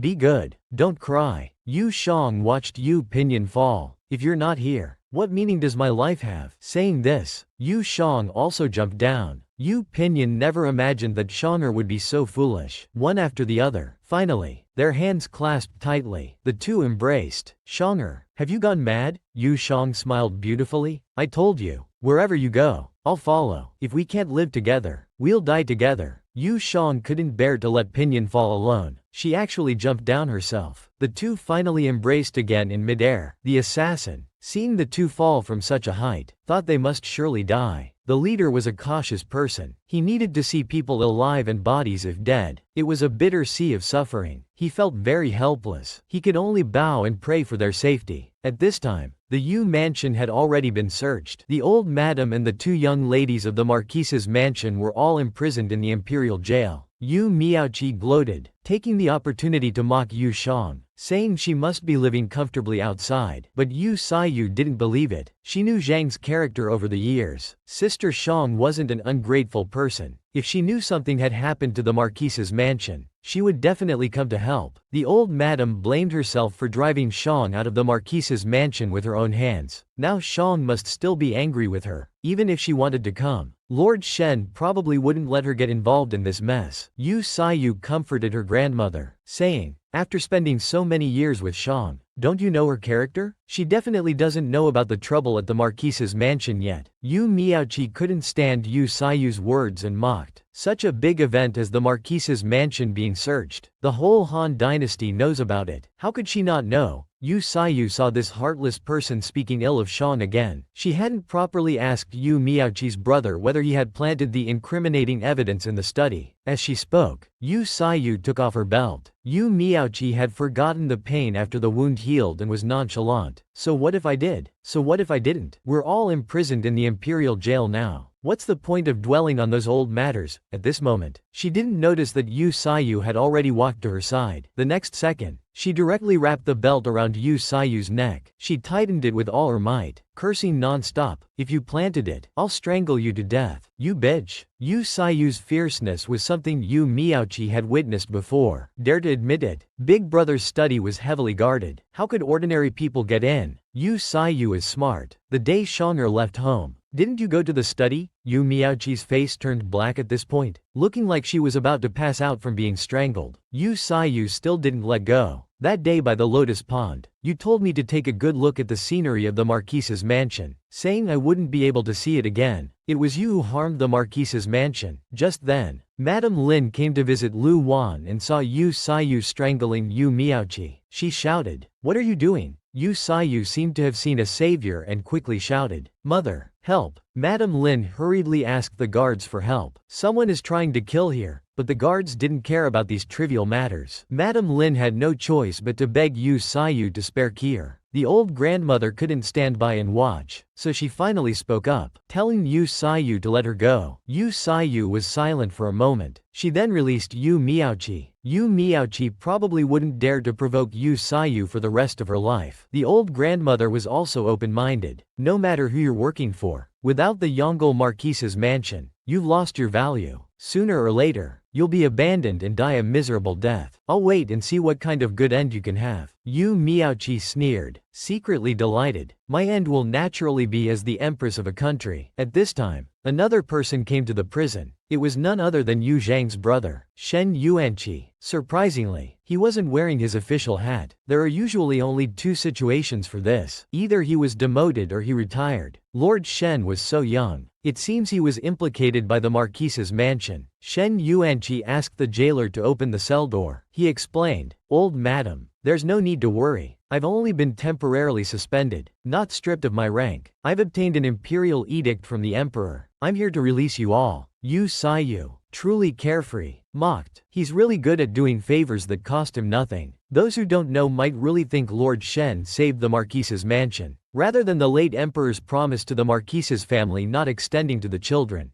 After saying this, she left, pulling Madame Lin along. Shen Yuanqi felt this place was unlucky and asked the old madam to leave with him first, saying they would discuss other matters after settling down. But the old madam had a doubt in her mind. Did Shonger ask Lord Shen to come? Why haven't I seen Shonger? Lord Shen turned back with a smile. You raised Shonger for 15 years. It's only right that I come to take you back. As for Shonger, the old madam became a bit panicked. Is she still angry with me? Shen Yuanqi let out a long sigh. Shonger dreamt that the marquis was hit by an arrow and fell into the Wujang River. She left without saying goodbye and went to the Shijiang River to search for him. Right now, I don't know where she is. There has been no news for 2 months. Upon hearing this, the grandmother started to tear up. Shonger, my good child. Shonger is indeed a good person. Yu Saiyu was also moved by the scene and almost cried. Shen Yuanqi didn't dwell on it. He had prepared a carriage. Let's go back and rest well. Shen Yuanqi watched the old lady leave. He had paved all the roads he could. Whether the old lady would be moved from now on depended entirely on Shonger herself. Meanwhile, in a remote mountainous area, a happy little deer was grazing in the forest. It came to a low-lying area and licked Yu Zhang's cheek. Yu Shang was actually embracing Yu Pinyin, both unconscious in the grass, so they were still alive after all. After a bumpy journey, all I want is to hold you in my arms. Although Yu Shang and Yu Pinyin fell from the cliff, they were still tightly embracing each other after landing. It seemed as if nothing in this world could separate them anymore, until a little deer licked Yu Zhang's cheek. The tickling sensation slowly brought her back to consciousness. She wondered what it could be. When she opened her eyes, she saw dense leaves and a blue sky. It was then she realized, startled, that she wasn't dead after all. Coming to her senses, she looked at Yu Pinyin beside her and called out, "Brother," a few times, but he didn't respond. Feeling scared, she slowly reached out to feel Yu Pinyin's nose. The next moment, her eyes filled with tears. Thank goodness her brother was still alive, and so was she. For her, there couldn't be anything better than this. At this moment, Yu Shang noticed Yu Pinyin's injured legs. She gently removed the arrow, but there was no time to treat the wound. Those assassins would surely come after them. She had to quickly hide with her brother. At this time, the little deer seemed to understand Yu Zhang's thoughts and called out softly. Then it walked forward, taking a few steps before turning back to look at Yu Shang. Yu Shang could tell the deer wanted her to follow. She thought that animals living in the forest for years must know of caves to hide from predators. So Yu Shang laboriously carried Yu Pinyin on her back, slowly following the little deer. But Yu Pinyin was really too heavy for her. A girl whose legs had just recovered. She had just managed to lift Yu Pinyin onto her back. When she fell down again the next moment, the noise startled the little deer. But Yu Shang wasn't one to give up easily. She firmly believed she could do it, to survive together with her brother. So she continued to carry Yu Pinyin, stumbling forward, completely unaware of the torn edges of her clothes caught on thorns. The next day, the assassins finally reached the bottom of the cliff and found the torn edges of Yu Zhang's clothes. The leader couldn't believe their targets were so lucky to survive. He ordered his men to continue searching. Meanwhile, Yu Shang was picking wild fruits in the forest, led by the little deer. She even rewarded the deer with some fruit to eat, thanking it for bringing them home. The sound of the assassins searching alarmed Yu Shang. She quickly hid, her heart pounding. She hadn't expected the assassins to come so quickly. The assassins searched everywhere. They needed to find the targets before the trail went cold. Yu Shang quietly rushed back to their hiding place with the wild fruits. Would they be discovered by the assassins? In Yu Pinyin's dream, he relived the feeling of Yu Shang falling off the cliff, making his whole body tremble. Yu Shang saw this and felt heartbroken. All the wild fruits she had picked scattered on the ground. She quickly went to embrace Yu Pinyin's hand to comfort him, seeming to feel Yu Zhang's warmth. Yu Pinyin finally woke up. Yu Shang had been waiting for this moment for who knows how long. She had truly feared her brother would never wake up. Tears involuntarily filled her eyes again. Yu Pinyin stared blankly at Yu Shang. With a pained expression, he said, "You, what am I going to do with you?"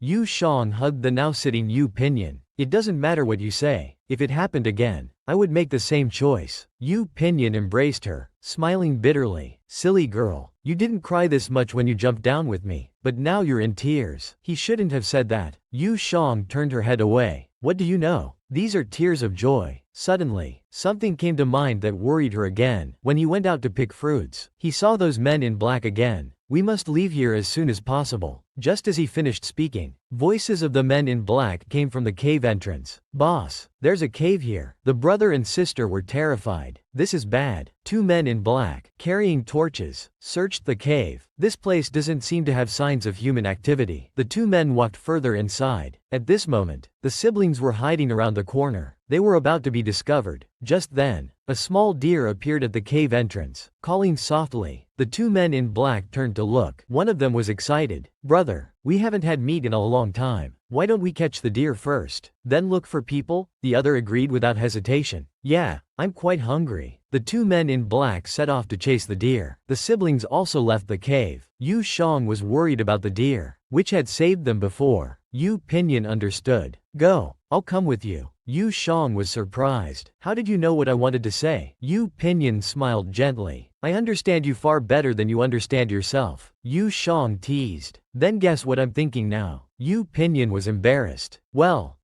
I'll have to think about it. The two men in black chased the deer, running fast, but suddenly lost sight of it. Then they heard a loud tiger roar nearby. The men in black looked towards the sound and saw the deer had fallen prey to the tiger. The fierce tiger, upon seeing the two men, walked straight towards them. Another earth-shaking tiger roar followed. In the next second, it pounced on the two men in black. A starving tiger like this is extremely aggressive. The tiger bit one man's neck with a cracking sound. Then it chased after the other man in black. When the Yu siblings arrived, all they saw was the deer that had been killed by the tiger. Yu Jang was heartbroken. Their savior, she hoped it would live happily in its next life. Suddenly, Yu Jang realized something was wrong. She felt the deer's belly move slightly. It turned out the deer was about to become a mother. Yu Pinyin picked up a knife from the ground. We didn't know she was pregnant. We can use this knife to help deliver the fawn. Soon, Yu Jang was holding the sleeping fawn in her arms, feeling somewhat relieved. She would definitely take good care of the fawn. But for now, the road ahead was uncertain. Fearing it wouldn't survive long, they needed to leave this dense forest quickly. Yu Pinyin remembered there was a cliff to the north of the forest. They thought if they walked north for a day or two, they could get out. Without delay, the two set off. The night was clear. The companions of the men in black couldn't find their partners. When they searched this area, they found their companions' tragic deaths. They were terrified. Where were the Yu siblings now? The first dose of dog food in the new year. Have you eaten it? The Yu siblings headed north and came across a pond. Yu Jang asked Yu Pinyin to sit and rest while she went to get some water for him to drink. Unexpectedly, Yu Pinyin noticed that Yu Zhang's leg was injured again. Yu Jang quickly tried to hide it, saying, "It's just a small scratch." But Yu Pinyin insisted on examining it carefully. Yu Jang had no choice but to let Yu Pinyin look. Blushing, Yu Jang felt embarrassed about her ugly legs. But in Yu Pinyin's eyes, they weren't ugly at all. He only hated himself for being helpless, unable to take the injury for Zhang'er, and instead causing her to travel thousands of miles for him. Yu Jang gazed at Yu Pinyin, smiling. Traveling thousands of miles is because you're worth it. Even if I had to climb mountains of knives or seas of fire, I'd be willing to find you. Yu Pinyin was deeply moved by Yu Zhang's words. He reached out and pulled Yu Jang close, embracing her. When we return to the capital, let's get married right away. Okay. Yu Zhang's face turned bright red. Any girl hearing her beloved say such words would probably be overjoyed in her heart. Yu Jang smiled, her face as beautiful as a flower. Are you really so eager to marry me? Yu Pinyin gazed at Yu Jang intently. Yes, I can't wait. I wish I could marry you right now. Yu Jang beamed with joy. Then I'll reluctantly agree to marry you. But in the next moment, Yu Jang remembered her grandmother's words. In grandmother's heart, they would always be siblings. Yu Jang expressed her concerns. I'm afraid grandmother won't agree to this. Yu Pinyin poked Yu Zhang's cheek playfully. If I didn't know you, how could Shen Zhuangyuan have arrived in time to save you? Yu Jang then recalled that this was indeed the case. Yu Pinyin kissed Yu Zhang's forehead. Grandmother may not understand right away, but she will come around eventually. Yu Jang could only hope for the same. Yu Pinyin needed to help Yu Jang drain her foot blisters. Otherwise they might fester and she wouldn't be able to walk at all. Yu Jang suddenly became sentimental. This is so nice. Yu Pinyin was a bit confused. What's so nice? Yu Jang threw herself into Yu Pinyin's arms. Being with brother is so nice. Even if we're surrounded by danger and war, as long as I'm with you, life feels like heaven. Yu Pinyin felt the same way. With Yu Shang by his side, he could endure any hardship. Being held by Yu Pinyin, Yu Shang suddenly missed those days of being carried. Once her leg healed, her brother wouldn't be able to openly carry her anymore. Yu Pinyin,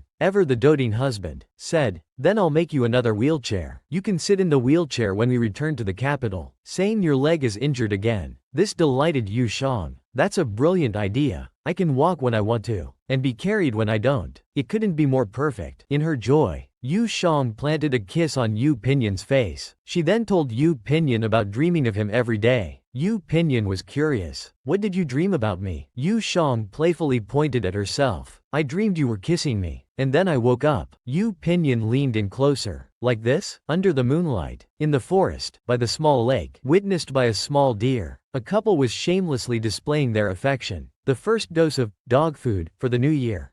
How unlucky. Yu Miaoqi used to be bad, but that was only hurting others. But this time, what she did was so terrible that even her mother wanted to slap her. The assassin leader was furious because 2 monks had been taken away. The 4th prince angrily threw a teacup at him. Lin Miaoqi appeared at the right moment, comforting the 4th prince. "Why bother getting angry at these servants? I've just made a bowl of lotus seed soup, perfect for cooling your highness's temper." With a beauty by his side, the 4th prince naturally showed some leniency. He told his subordinates to lay low for a few days to avoid being discovered and losing their lives. He then asked about Yu Pinyin's situation. The leader recounted how they chased Yu Pinyin off the cliff and pursued him below, only to encounter a man-eating tiger. Yu Pinyin was likely devoured by the tiger, but the 4th prince was always meticulous. He said this was for the best, but they shouldn't let their guard down. He ordered them to find some locals in the surrounding villages to keep an eye out. If anyone was found, they should report immediately. The assassin leader left with his orders. Now, only the 4th prince and Yu Miaoqi remained in the room. The 4th prince hadn't expected his sister to be so loyal, jumping off the cliff with Yu Pinyin. But in Yu Miaoqi's view, she was just a fool blinded by love. Not wanting to discuss further, Yu Miaoqi urged the prince to try her lotus seed soup. The 4th prince, ever the smooth talker, asked, "Do you want me to taste the soup, or taste you?" Yu Miaoqi, suddenly feeling cherished, naturally drew closer. But the 4th prince had other intentions. With the marquise's household fallen and positions vacant, it was a good opportunity to draw in other branches of the family. He thought the Yu family's 3rd branch wasn't bad. Yu Miaoqi understood and said, "Your Highness, please give your orders. I will obey without question." The incense burner on the tea table slowly released its fragrance as the two entered the inner chamber. The next day, in the Lin residence, Madame Lin noticed her daughter had been leaving early and returning late for several days, and was very worried. Suddenly, she noticed some reddish bruises on Yu Miaoqi's neck and asked what they were. Yu Miaoqi smiled as she drank her tea. Didn't her mother know what this was? Upon hearing this, Madame Lin flew into a rage. She slapped Yu Miaoqi hard across the face. "I don't have such a shameless daughter. Not yet married, but already fooling around with men. You've completely disgraced me." Yu Miaoqi touched her slapped face. "What if the one I fooled around with was the 4th prince?" Hearing this, Madame Lin was even more shocked. "How did you get involved with the 4th prince? Could it be that you really planted the evidence in your eldest brother's study?" Yu Miaoqi looked unconcerned. "That's right. Even if I hadn't done it, someone else would have. It's his own fault for following the wrong person.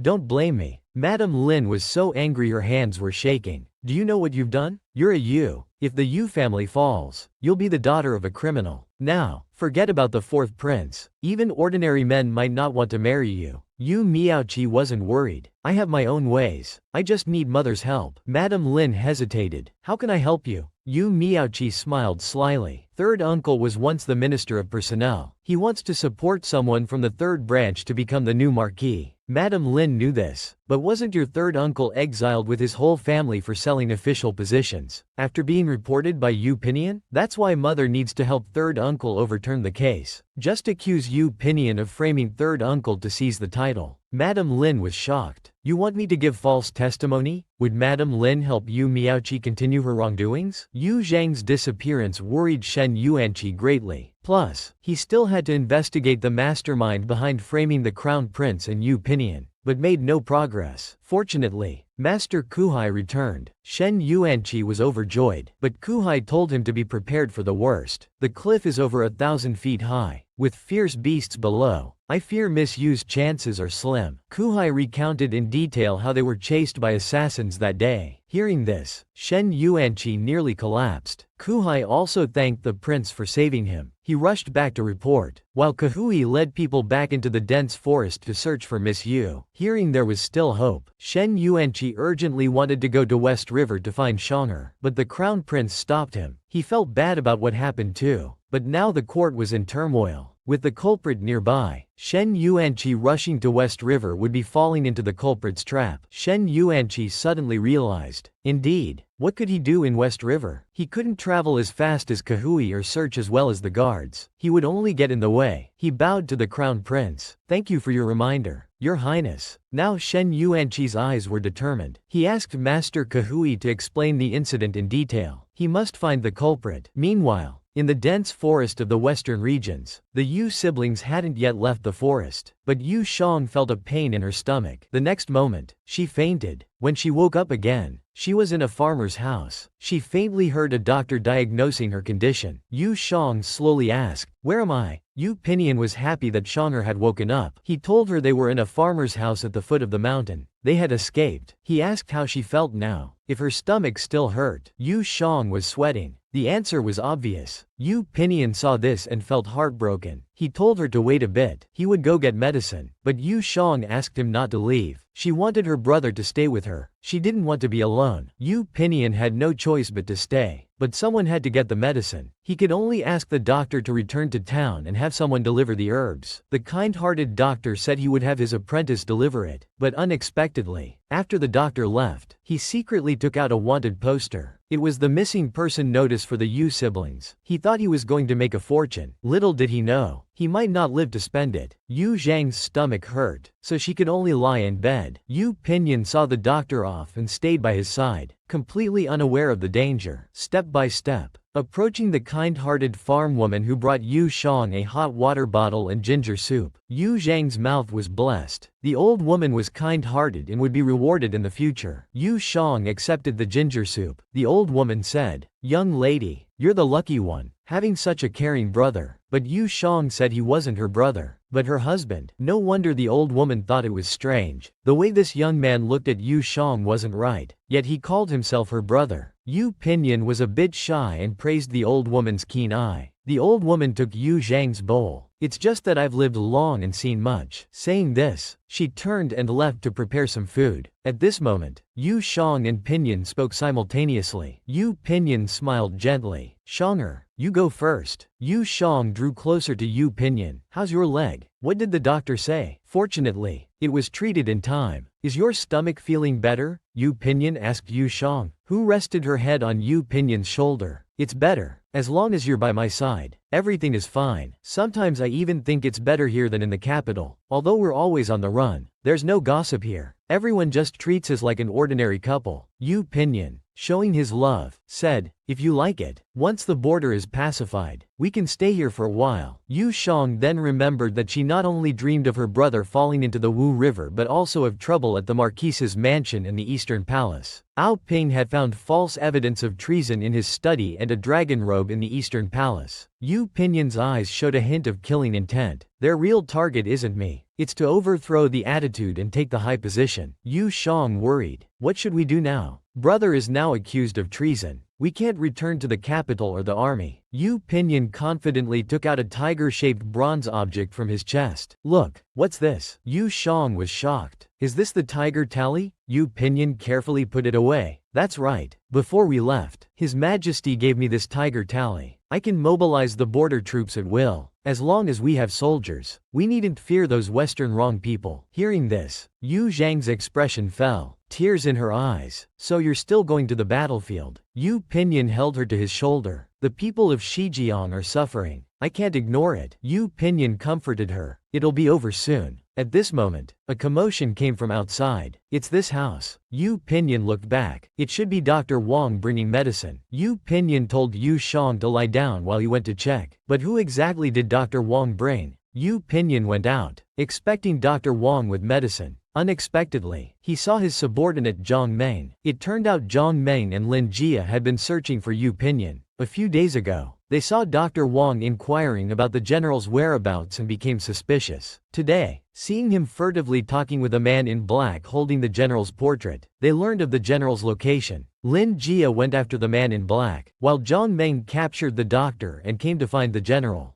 Zhang Meng threw Dr. Wang on the ground. How should we deal with him? Dr. Wang, terrified, immediately begged for his life. Yu Pinyin took the reward silver and looked at it. It was actually private minted silver. Zhang Meng was shocked. Who's so bold to mint private silver? Yu Pinyin told Zhang Meng to let Dr. Wang go. He's just greedy. If not him, it would be someone else. But this place is no longer safe. Do you have another place to stay? Zhang Meng took Yu Pinyin and Yu Shang to the courtyard they had rented. I'm sorry, the general and Miss Yu have to stay here. Yu Shang was understanding. Thinking her brother and Deputy General Zhang had much to discuss, she decided to go to the backyard to tidy up. But Yu Pinyin, worried about her health, said he'd handle it and told her to rest in the courtyard and get some sun. He blew her a kiss as she left. Zhang Meng watched this with shock and confusion. His strange knowledge increased considerably. He quietly asked the general, "Isn't Miss Yu your sister? How come you?" Yu Pinyin, watching Yu Shang leave, smiled contentedly. "She is my younger sister. She will also be my wife." The concubine has confused Zhang Meng. Yu Pinyin asked in return, "How did you come here?" As soon as this was mentioned, Zhang Meng became furious. After the general fell into the river, Xu Mao temporarily took command. He accused the general of colluding with the enemy and betraying the country. He even arrested them for interrogation. Only he and Lin Jia were lucky enough to escape, so they thought of coming here to find the general. At this moment, Lin Jia had just returned from chasing the man in black. Upon seeing Yu Pinyin, he immediately knelt down and said, "General, this subordinate was late in coming to your rescue. Please forgive me." Yu Pinyin told him to get up. "What's the situation with the man in black?" Lin Jia shook his head. "That person kept diving into crowded areas. Finally, we lost sight of him in an alley in the west of the city." Yu Pinyin took out a secret order and told Lin Jia to follow the trail and uncover the true culprit behind this. Lin Jia received the order and left immediately. After finishing the important matters, Yu Pinyin went to the courtyard but couldn't find Yu Shang. Where had Yu Shang gone? Yu Pinyin searched for Yu Shang all around the courtyard. Unexpectedly, this little cat with a dirty face emerged from the kitchen, coughing. Yu Pinyin was curious. "Little cat, why are you so dirty?" Yu Zhang's face turned red then black. He wanted to start a fire to cook, but he couldn't get the fire going. "I'll do these rough tasks. You go clean your face first." Yu Pinyin paused, then said, "Go stir-fry some vegetables." In no time, Yu Pinyin had the fire burning vigorously. Yu Shang saw that the oil in the wok was already smoking, so he poured in the vegetables. But as soon as the oil met water, it splattered everywhere. Yu Pinyin asked curiously, "What happened?" He took a look and realized it was oil splatter. He quickly said, "It's okay," and turned down the heat. Yu Shang, holding a handkerchief and gripping the spatula, leaned back while stir-frying. He hadn't expected that stir-frying would cause oil splatters. Next time he cooks, he'll have to be fully armed. After a while, the vegetables were already burnt. Yu Shang thought they should be cooked by now. He needed to take them out of the wok quickly. Then he realized he hadn't added salt yet, so he added a spoonful. Feeling it wasn't enough, he added another spoonful. The stir-fried vegetables were ready. Yu Shang couldn't wait to let his brother taste his cooking. Yu Pinyin took a bite, his face turning slightly green. Yu Shang was puzzled. Why wasn't his brother saying anything? Was the taste that bad? Yu Pinyin forced himself to swallow the vegetables. How could it be? The taste is very good. The moment I ate it, I was reminded of many beautiful memories. This must be the taste of happiness. Hearing this, Yu Shang wondered if it was really that amazing. He also picked up a piece to try, but as soon as it entered his mouth, he spat it out. "It's so salty." "Brother, you lied to me." Yu Pinyin said he was telling the truth. No matter what Shanger cooked, he thought it tasted good. Wu Shen immediately ate some to show Shanger. Yu Shang angrily said, "Who told you to eat it? If you die from the saltiness, who will be my husband?" The disappointment of failure made Yu Shang depressed. "Isn't there any food that's easy to make and tastes good?" Yu Shang suggested making flatbread. He first kneaded the dough and flattened it into a disc shape. Shanger put the flatbread in the pan, flipping it occasionally. When both sides turn golden, it can be taken out. Yu Shang heard this and thought it was simple. He could definitely do it well. Could Yu Shang succeed this time? Yu Shang was indeed a quick learner. In no time, he had made the flatbread. He hurriedly brought it to Yu Pinion to taste. He wrapped some green onions in the flatbread. Then he personally fed Yu Pinion.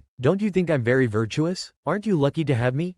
You are my greatest fortune in this life. Yu Shang put down the flatbread. Then, with a blushing face, he said, then your lucky charm now wants a green onion flatbread flavored kiss. Is that okay? Yu Pinion certainly wouldn't refuse. He thought Shang'er was so adorable. The two shared a sweet moment. After a while, when they were out of breath, they finally parted lips. Yu Pinion felt very happy. Shang'er, whatever you want, I'll give it to you. Yu Shang smiled mischievously. Really? As he spoke, Yu Zhang's fingers began to trace circles on Yu Pinion's chest. Yu Shang leaned close to Yu Pinion's ear and whispered softly, I want to eat you. Yu Pinion couldn't handle such teasing. He immediately gulped. Then remove Yu Shang's hand. Tell him not to move around. But Yu Xiang wouldn't listen. He had made up his mind before coming. He must find his brother. If his brother is alive, he will stay with him at the border. They will be a carefree couple. If his brother is dead, he will search for him in the underworld. If he can't find him, he will keep searching until he dies after many lifetimes. Fortunately, heaven favored them, allowing them to meet safely. Yu Xiang took the initiative to kiss Yu Pinion. Now with the uncertain situation in the capital and the dangerous battlefield at the border, they should live each day as it comes and do whatever they want. Yu Xiang pulled Yu Pinion's hand towards his chest. Yu Pinion quickly withdrew his hand as if electrocuted. Yu Pinion worried. Shang'er also said the battlefield is unpredictable. If he gave himself to him, and he died on the battlefield, how would Shang'er live on? But Yu Xiang firmly said, I'm not afraid. But Yu Pinion is afraid. I fear you'll struggle in life. I fear you'll be bullied. I fear more that you'll follow me. I've already watched you jump off a cliff in front of me once. I don't want to experience that pain a second time. Promise me that no matter what, you'll live on, okay? Otherwise, I won't be at peace even in hell. Yu Xiang quickly covered Yu Pinion's mouth. Shush, don't say such unlucky things. If you want me to promise you, you must also promise me one thing. Yu Pinion urgently asked, what is it? From now on, you can never leave me behind. Even if you go to the border battlefield, I want to be with you. Yu Pinion hesitated. The battlefield is no joke. How can I be at ease? Yu Xiang stubbornly replied. Then I won't promise either. Let's see who surrenders first. Yu Pinion eventually compromised. I promise you. Okay? Who made me your defeated opponent? Yu Xiang was finally satisfied. After all this talk, Yu Xiang hadn't tasted the pancakes he made. Yu Pinion let Yu Xiang try them. They're really delicious. Yu Xiang ate them, feeling happy in his heart. Indeed, my cooking skills are excellent. I truly am a capable and virtuous woman. Too bad other men will never have me. But it seemed like he had forgotten something. What had Yu Xiang forgotten? Yu Xiang had grown up. He was truly capable and proactive. Even at night, he thought about that thing. Fortunately, he still had a sense of shame and would blush. After being awakened by his own dream, Yu Xiang discovered the note left by Yu Pinion. The note said breakfast was keeping warm in the pot, and he had bought some clothes for him to change into. Yu Xiang's eyes lit up instantly. In no time, he had put on the new clothes. They fit perfectly. He was delighted and wanted to reward his brother. When he arrived in the courtyard, he overheard a conversation in the living room. Yu Pinion was going to Xinghua Road to borrow troops. He would let Lin Jia stay behind to investigate the men in black and protect Yu Xiang. At this moment, thunder roared in the sky, and it started pouring rain. Yu Shang's joy was drenched by the heavy rain. His brother was going to leave him behind again. The thunder made Yu Pinion worry that Yu Xiang might not sleep well, so he told his subordinates to proceed as planned. He walked out of the room and met Yu Xiang standing in the rain at the door. Yu Xiang was already in tears. You broke your promise, he shouted. I never want to see you again. He turned and ran into the heavy rain. Yu Pinion called after him, but he wouldn't listen. Yu Pinion chased Yu Xiang to his room door, asking him to open it. He quickly apologized. I shouldn't have lied to Shang'er. Open the door, and I'll apologize in person. Okay. Yu Xiang sat on the floor. What do you have to apologize for, brother? It's me who's being unreasonable and hindering your plans. Now I'll pretend I don't know. Brother, go wherever you want. The further from me, the better. How could Yu Pinion bear to hurt Yu Shang's feelings? If the door wouldn't open, couldn't he use the window? Yu Pinion leapt in through the window. Wherever Shang'er is, that's where I'll be. I won't leave. This startled Yu Xiang. Yu Pinion quickly came to Yu Shang's side. Yu Xiang throws a tantrum and doesn't want to see him. Yu Pinion hugs him tightly. This battle is different from before. Externally, the Western wrong are eyeing us covetously. Internally, there are traitors colluding with the enemy. Moreover, the army is full of men. I can't protect you all the time. How can I be at ease bringing you along? Yu Jang snorts coldly. I can disguise myself as a man and stay by your side as a logistics soldier. I swear I'll follow your orders and won't do anything dangerous. Okay? Yu Pinyin squints and smiles. What if I don't agree? Yu Jang plops down on the bed, crosses his arms. Then I'll secretly follow you. You won't be able to control me once you're far away. Yu Pinyin taps Yu Zhang's forehead, then sits beside him. You little rascal, your plan is all figured out. So, whether I agree or not, you're determined to come with me, right? Yu Jang nods repeatedly. So will Yu Pinyin agree to Yu Zhang's request? The sister-doting Yu Pinyin ultimately can't resist Yu Zhang's stubbornness. He compromises and brings Yu Jang to battle. Hearing this, Yu Jang is overjoyed. He directly plants a kiss on Yu Pinyin's face, then touches Yu Pinyin swallowing Adam's apple, curious that it moves. He even licks it. Then, like a vampire, gently bites Yu Pinyin. Yu Pinyin trembles slightly. Blushing, he hurriedly pushes Yu Jang away. Yu Jang seems to have discovered something fun. So brother likes me kissing here. Then, ignoring Yu Pinyin's resistance, bites his ear. Once started, it's hard to stop. Yu Jang pushes Yu Pinyin down on the bed. Yu Pinyin looks panicked. Yu Jang says while speaking, then helps Yu Pinyin unbutton his clothes. You broke the promise first yesterday, so naturally, I won't acknowledge it either. Besides, our fates are already intertwined. We live and die together, so don't say anything about letting me live alone. Yu Pinyin is moved by Yu Zhang's words, his heart pounding. Alright, we'll live and die together, never to be separated. This time, Yu Pinyin takes the initiative to kiss Yu Jang. The two are deeply in love. It seems they're about to break through the final barrier, but fate has other plans. Just as they're about to go further, Yu Jang calls for a stop, because Yu Jang seems to be about to have his period. Yu Pinyin hits the brakes. Yu Jang knows his brother must be very uncomfortable now. Yu Pinyin says it's fine. He'll go take a cold shower and then come back to help Yu Jang with some soup. But Yu Jang holds Yu Pinyin back. His face is now as red as a monkey's bottom. He says he's heard there are other ways. Yu Pinyin is stunned upon hearing this. At the western border, Yu Jang has already set out following Yu Pinyin. They're just 20 li away from reaching the frontline camp, but Yu Jang is already panting with exhaustion. Yu Pinyin sees this and looks concerned. He orders a rest stop for a quarter of an hour. Yu Jang plops down on the ground. At this moment, there's not a breath of wind. It's truly stuffy and hot. Suddenly, a cool breeze comes from the side. Yu Jang turns to look. It turns out Yu Pinyin is fanning him with a fan. Yu Pinyin smiles gently. If you can't keep up, let Lin Jia take you back to the capital. Yu Jang stubbornly replies, no way, you promised to let me stay. Yu Pinyin feels sorry for him. He takes Yu Zhang's hand. Are your hands still sore? It was fine until he mentioned it. Now Yu Jang feels even hotter. He stammers, my hands are sore. Yu Pinyin smiles warmly. If they're sore, let brother massage them for you. Yu Jang pushes him away. It's all your fault. Yu Pinyin, taking advantage and still acting smug. Okay, it's my fault. My fault. At this moment, a soldier reports urgent news. Western Rong troops have been spotted camping 30 li ahead, seemingly celebrating with song and dance. Will Yu Pinyin launch a surprise attack? Yu Pinyin is falsely accused of rebellion. The one who suffers most is the grandmother, but she still prays every day for Yu Pinlion's safe return. But heaven seems to add insult to injury. This day, Yu Sayu rushes into the Buddha hall to tell grandmother that third uncle's family has returned to the capital. Great-grandmother was unfortunate. Their family was exiled to Shu for 3 years. How did they suddenly return? Yu Sayu explained. He heard that third uncle came back to overturn the case. He said that big brother had framed him back then to seize power. Great-grandmother is a wise person. Nonsense. Back then there was solid evidence of his trading official positions. Even exile was the result of Pinyin's plea. Otherwise, he would have been beheaded long ago. Now he's not only ungrateful but also falsely accusing others while Pinyin is missing. It's truly detestable. Yu Sayu worried. But now all the witnesses from back then have recanted, saying they were threatened by Big Brother. Great-grandmother's face darkened. What did Mother Lin say? Yu Sayu's eyes filled with tears. Even Lin testified for third uncle. She described how Big Brother framed third uncle, with vivid details. Now the Ministry of Justice has reopened the case. Grandmother's face turned black with anger.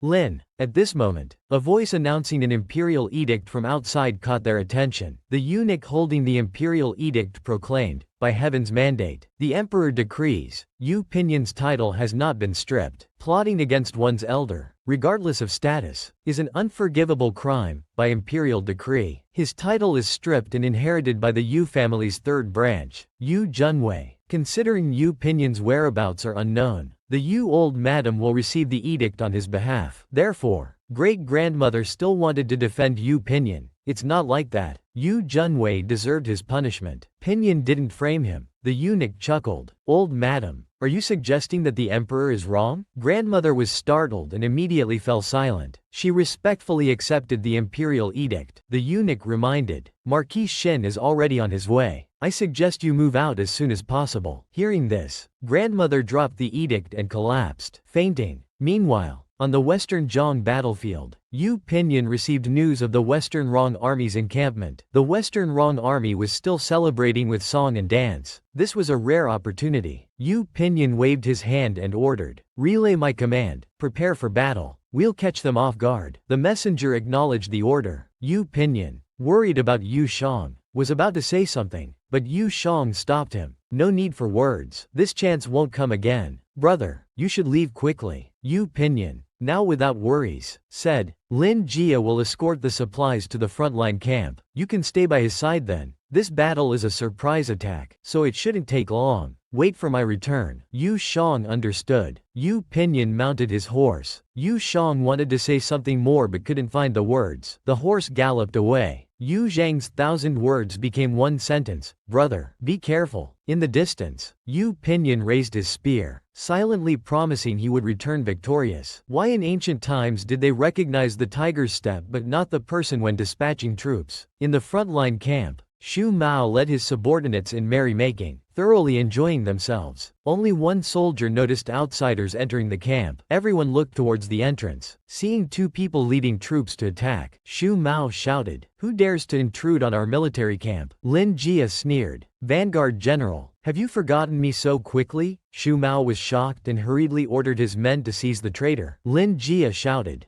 General Yu's command tablet is here. Let's see who dares to move. Shu Mao was a bit frightened. Yu Pinyan's command tablet? He's not dead? Steadying himself, Shu Mao pretended to be calm. What general? I'm the general now. Yu Pinyan is just a traitor, a spy colluding with the enemy. Anyone can kill him. Yu Shang couldn't bear to hear anyone speak ill of her brother. Pointing at Shu Mao, she cursed, I think you're the spy. The Western Rong have conquered 2 cities and are almost at our doorstep. Yet you're here eating and drinking. If that's not being a spy, what is? Shu Mao's face darkened as he forcefully argued, how dare you? Not to mention that I've already reached a peace agreement with the Western Rong's second prince. Just for your insolence towards a superior, I can sentence you to death. Saying this, Shu Mao raised his spear to attack. Yu Shang wasn't intimidated at all. Still trying to use force? Are you feeling guilty? What peace agreement? I think you've made some shady deal with him. Shu Mao couldn't tolerate his silence. He was about to strike Yu Shang with a blow. In the blink of an eye, a cold glint flashed, followed by a spear darting out like a dragon. With a backhand move, the long spear flicked upwards. Shu Mao's spear had already been sent flying. Shu Mao was greatly shocked. It was Yu Pinyan. Yu Pinyan sat upright on horseback, holding a long spear. He said sternly, we can clarify everything face to face. As he spoke, he ordered his men to bring the person forward. At this moment, Shu Mao was completely panicked. It was the second prince of Shi Rong who had been captured. Ling Jia pointed at Shu Mao and asked if he recognized this man. The second prince nodded frantically. I know him. I know him. He's the one who conspired with me to harm General Yu. Seeing this, Shu Mao became enraged. Shameless liar. How dare you spread such falsehoods? I'll kill you. But Lin Jia kicked him in the stomach, sending him flying. Yu Pinyan ordered his men to tie him up and interrogate him strictly. However, Shu Mao wasn't stupid. He burst into laughter. Those troops behind you were pulled from the Xinghua Road, weren't they? Withdrawing border troops is a capital offense of treason. What right do you have to interrogate me? Xu Mao's soldiers, hearing this, thought it made sense and started to cause a commotion. Unexpectedly, Yu Pinyin pulled out the tiger tally. He flashed it before Xu Mao's eyes. Look carefully. This is the tiger tally of the Grand Marshal of all armies under heaven. Xu Mao's troops were in an uproar. Instantly silenced, Yu Pinyin ordered to tie them all up and interrogate them separately. Not a single person dared to resist. This demonstrates the power of the tiger tally. It commands respect for the tally, not the person. In other words, it recognizes only the emperor, not the general. Although they addressed each other as brother and sister, they were not actually blood siblings, so even if something happened between them, it wouldn't be strange. Yu Pinyin greatly defeated the second prince of Shirong,